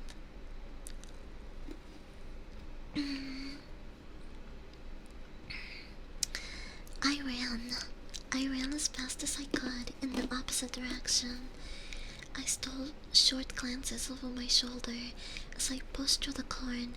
All I could see was a path of broken cone stalks behind me. As soon as I heard a rumbling noise ahead of me, a truck. I thought. I kept pushing on. My lungs began to burn with the effort. My foot caught in a shallow irrigation ditch that sent me tumbling onto the dirt driveway. The driver of the truck locked up his brakes and skid past me, missing me by inches. I lay there in the dust for a moment. The driver got out of the truck. What the fuck is wrong with you? He asked. His tone was harsh and angry. I stood up to face him. He was in his mid-40s with a big beard and even bigger beer belly. I'm sorry, I lost my footing, I said. I looked back into the field, expecting to see the monster coming out any second. The man followed my gaze into the field and looked back at me. You high, boy? Hi, boy. Look at me, chat. Hi. He asked seriously.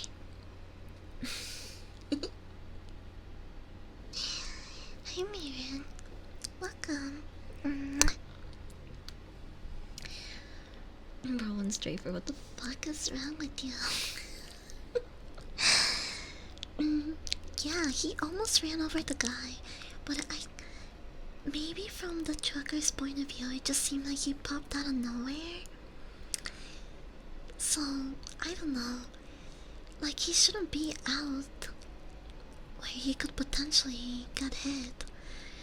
The trucker is kinda right to be upset, but I would also check in on the person first. I would come out of my car and check in on them. Once I see that they're okay, then I would ask, what the fuck is wrong with you?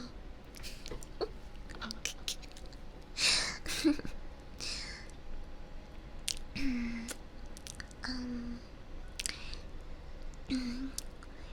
I'm sorry, I lost my footing. I said, I looked back into the field, expecting to see the monster coming out any second. The man followed my gaze into the field and then looked at me. "You high, boy?" he asked seriously. I was. I stopped myself. Telling him I was being chased by a scarecrow would only reinforce this accusation. I hit my head pretty hard. I said, placing my hand back on my nose.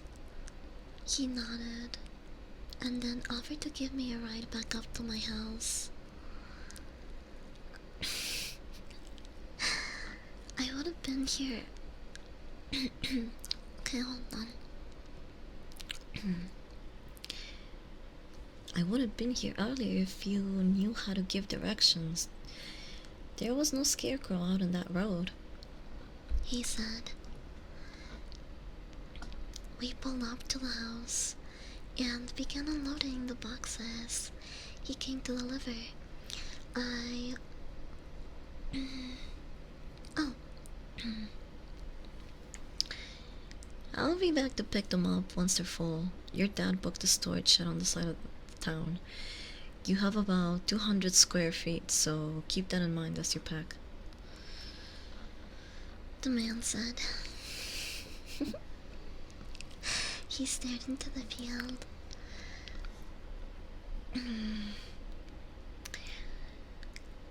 My daddy has a cornfield like the one in this one. Like the one you got here.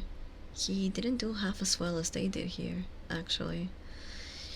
Now that I think about it, I drove past this place last year. I remember. It had a rough crop last year. You know what they did different this year? The driver asked. No, I'm sorry, I don't have any idea. I answered.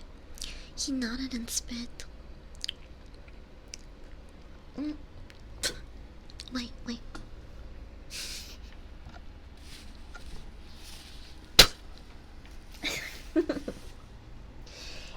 Well, take care of yourself. I'll see you on Friday.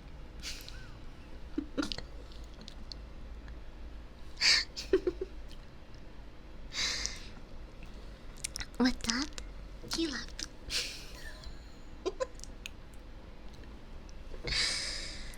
I went inside and grabbed a clean shirt.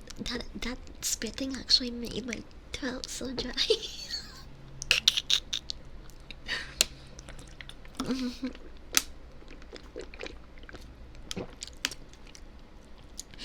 Well,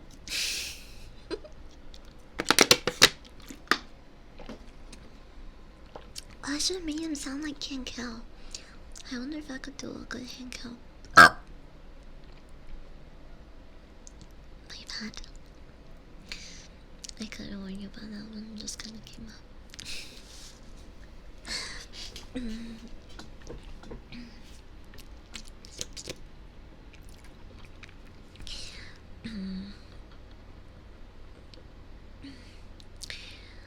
went inside and grabbed a clean shirt. I washed the blood off my face and hands in the bathroom and changed. I tried to shake off the incident with the scarecrow.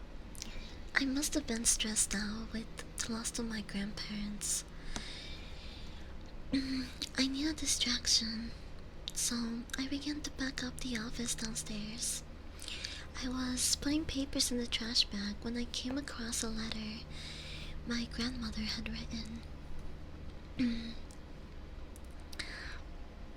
Okay, now I'm gonna try to do a granny noise. I mean granny tone.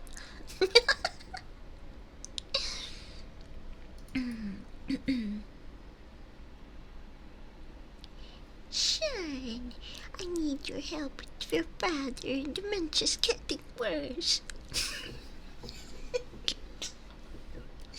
Wait.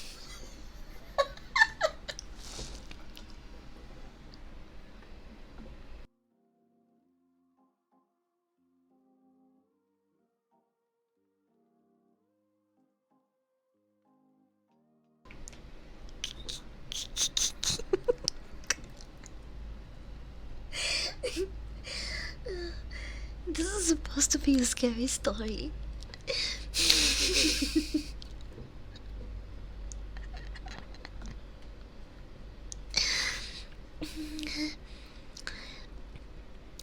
Okay. I'm a frail old woman, okay? Sean, I need your help with your brother. The dementia is getting worse. The last 2 days, he's been raving like a lunatic. This spring, a man came by and offered us a scarecrow as a gift. He said it did wonders for his crops and wanted to pay it forward. Your father told him no at first, thinking the man was a swindler, but he insisted he didn't want anything in return. Anyway, your father is now convinced that the scarecrow is the reason we had such a great crop last year. But the scarecrow won't let him harvest it.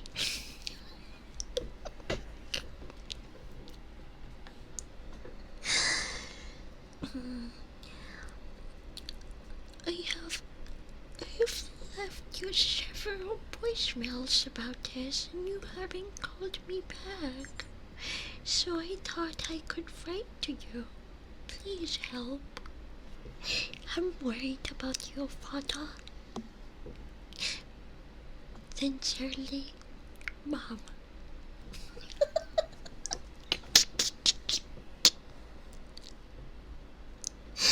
It's me. Thank you for the follow. Welcome in. We're telling scary stories. Dika scary.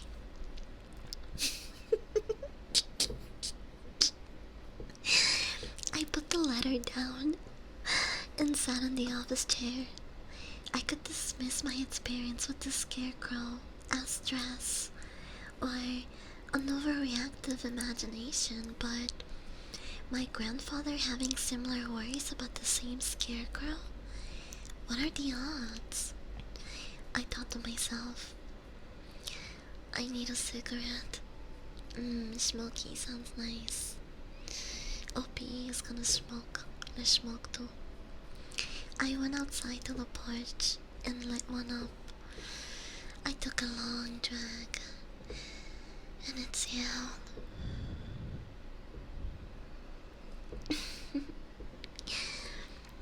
Oh, my cramps are killing me, chato. I think I'm only gonna be able to tell you guys one scary story today.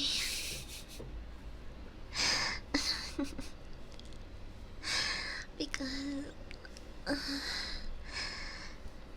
my cramps keep coming and leaving. Leaving and coming and coming and leaving.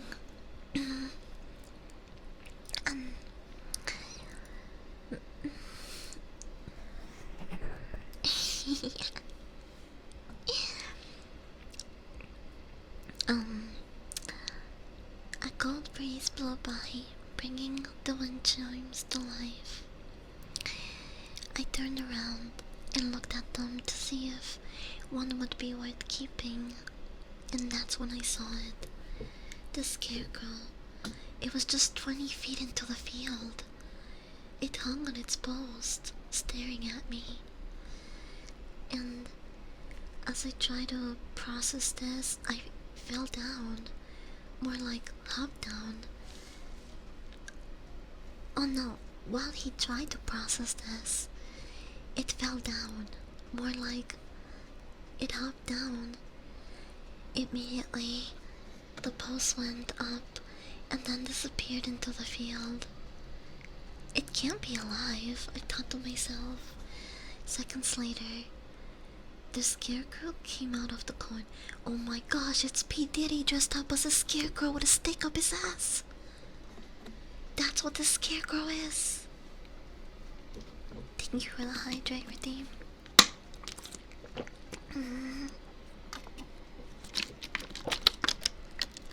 Can you imagine that?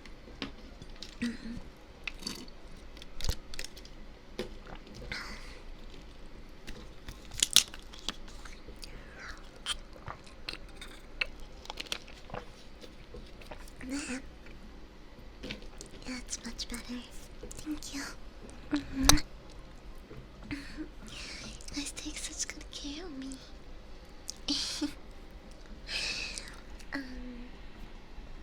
Okay, so the scarecrow came to life.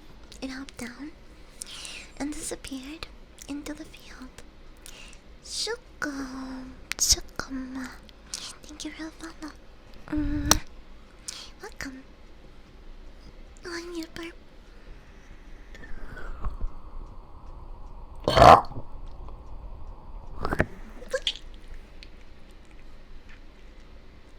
My bad.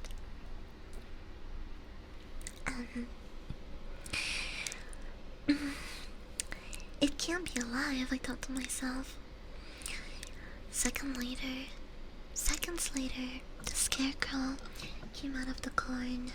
It began running across the lawn, then 10-foot post like a Trojan soldier running with a spear. The scarecrow launched the post. It sailed across the yard and missed me by a foot.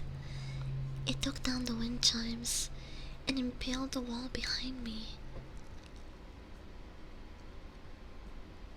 What? I turned to run inside, but the post was now blocking my entrance.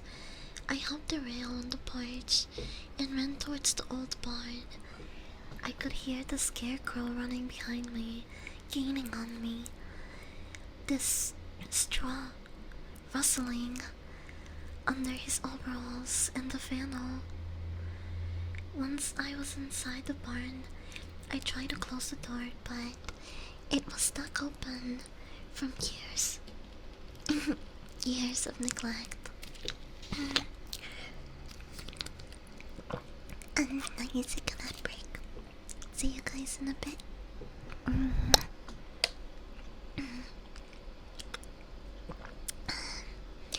I grabbed the closest thing I could, used as a weapon, a pitchfork. The scarecrow entered the room. Its jagged mouth and button eyes now seemed much more menacing. As it marched towards me, I rammed the pitchfork into its chest, and as hard as I could, it pierced deep into its belly, but it seemed to have no effect.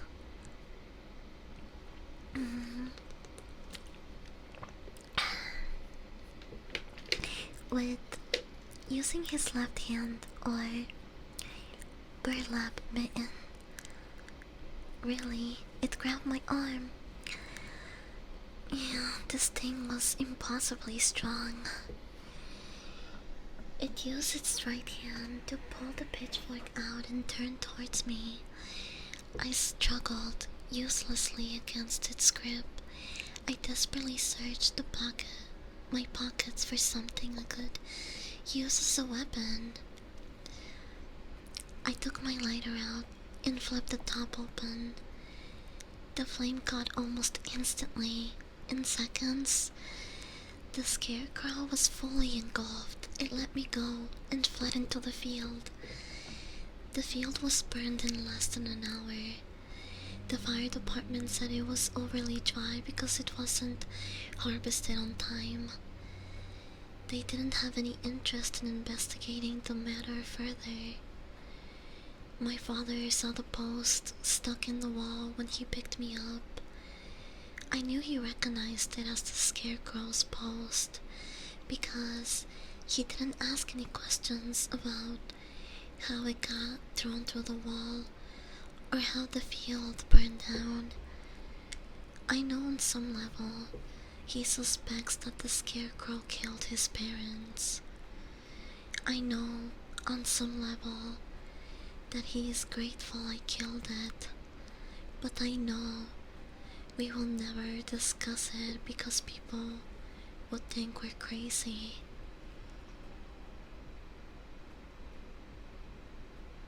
Damn.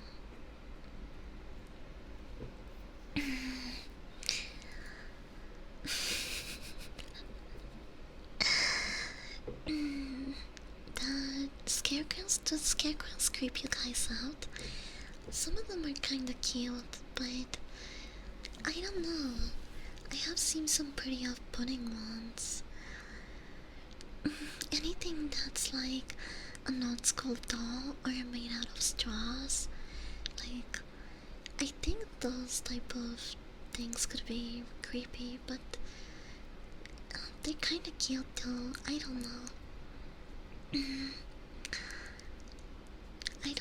I believe that spirits can possess objects and manifest them in ways that we, might be able to see. And like, for example, take this instance. It is about a scarecrow that seems alive, but it could have also been something that's being manipulated.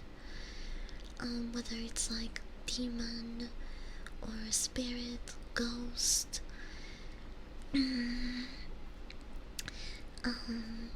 I think like the mystery behind those type of things can be really interesting, and I know a lot of these are not going to be true, but I do believe in more. I guess the easiest way to explain it is the paranormal. Yeah, I do believe, not everything. I'm very skeptical about certain things, but one of the things I do believe strongly is aliens. There's no way, and it's been kind of proven that there is different, we are basically within like a galaxy sphere that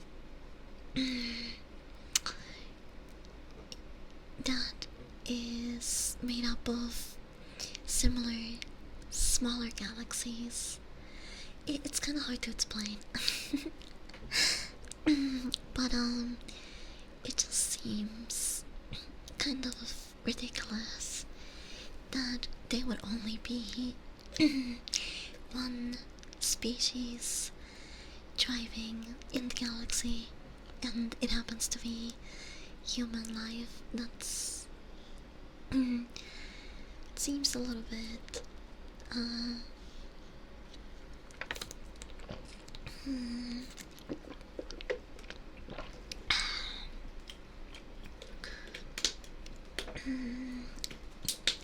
seems too lucky to not consider. Hi Castle, welcome. That cinnamon toast crunch cake. Oh, that sounds so good. I'm in my time of the month, so I want to eat so many things. I had a Brazilian food for lunch, and I'm already getting hungry again. Yeah, I still did really enjoy the story. I would love some. Oh yeah, my belly is starting to hurt, so I think I'm gonna end the stream here. You guys know I'm really clingy, so I don't wanna go, but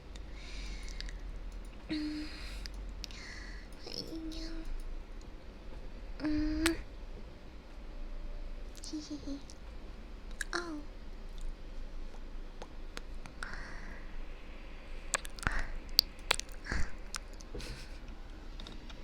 We should take a last hit. Don't say bye yet. Don't say bye.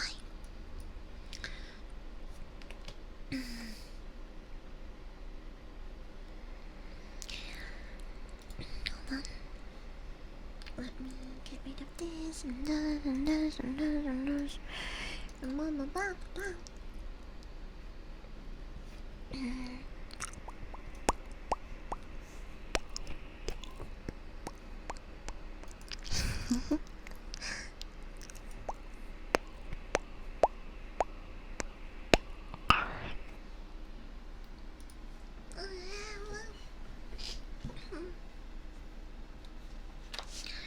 Also, I'm really sorry for the things that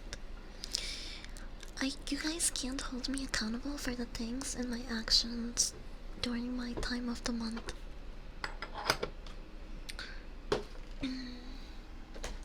Because I'm not me, technically.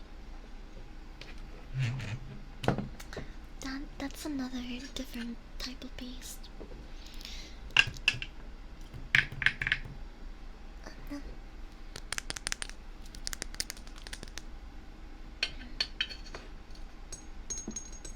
Hi Bo, welcome. It's nice to have you back up. Oh my. Ow. Yeah. I don't know what my cramps and pain is telling me right now. If I need to explode the bathroom or roll around in pain. I should take a painkiller, but not before I eat something. Let's take this last hit.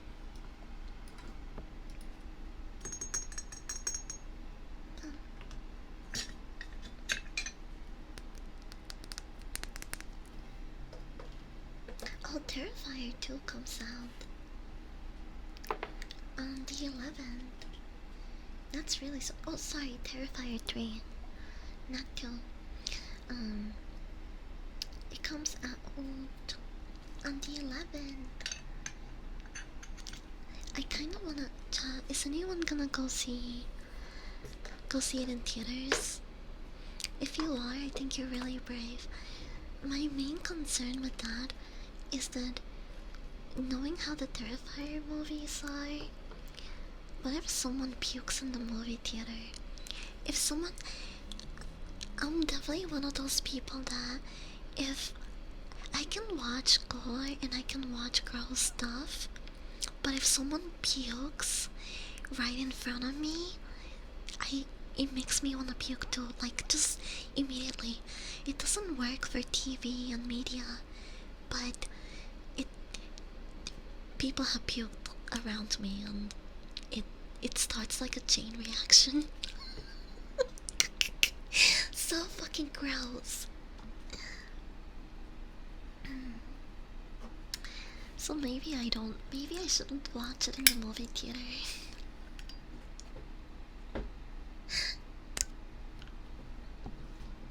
Okay, last hit. Open up, nice and wide. Cha-cha, the salsa train's coming.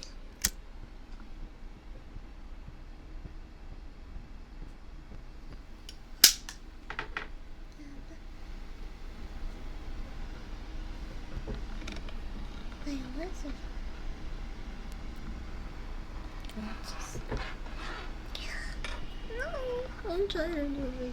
There we go.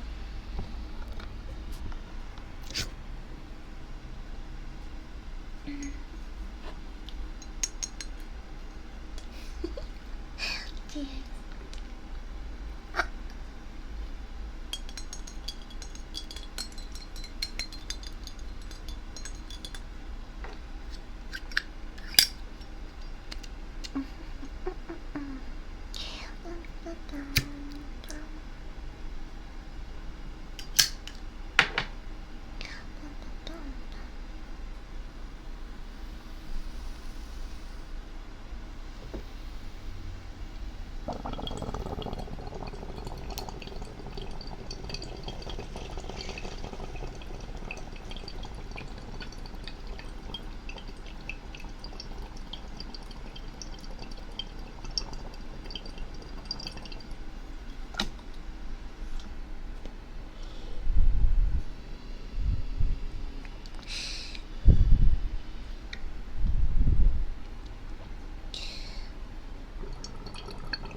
Actions wait, thank you for the follow.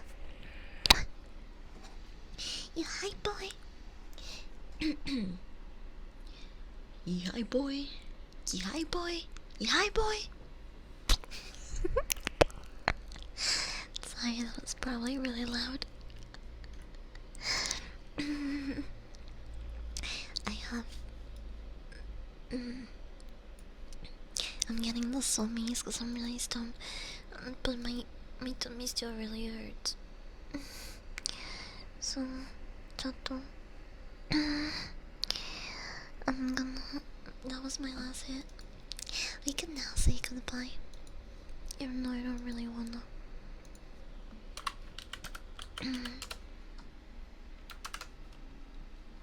We're gonna raid Succubay. I love Succubay.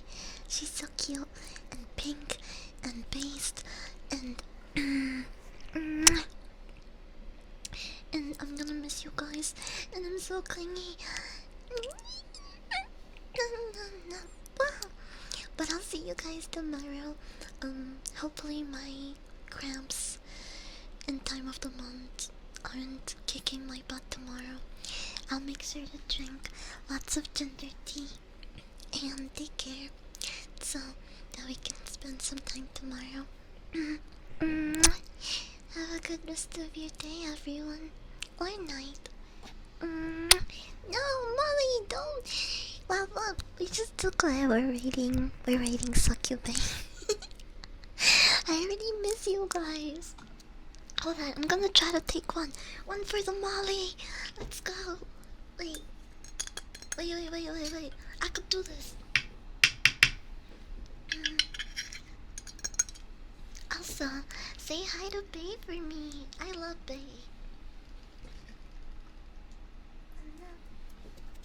Okay. Speedrunning this. I can do this. Thank you for the raid message, Rose. Hi, Chato. Love you. Cheers.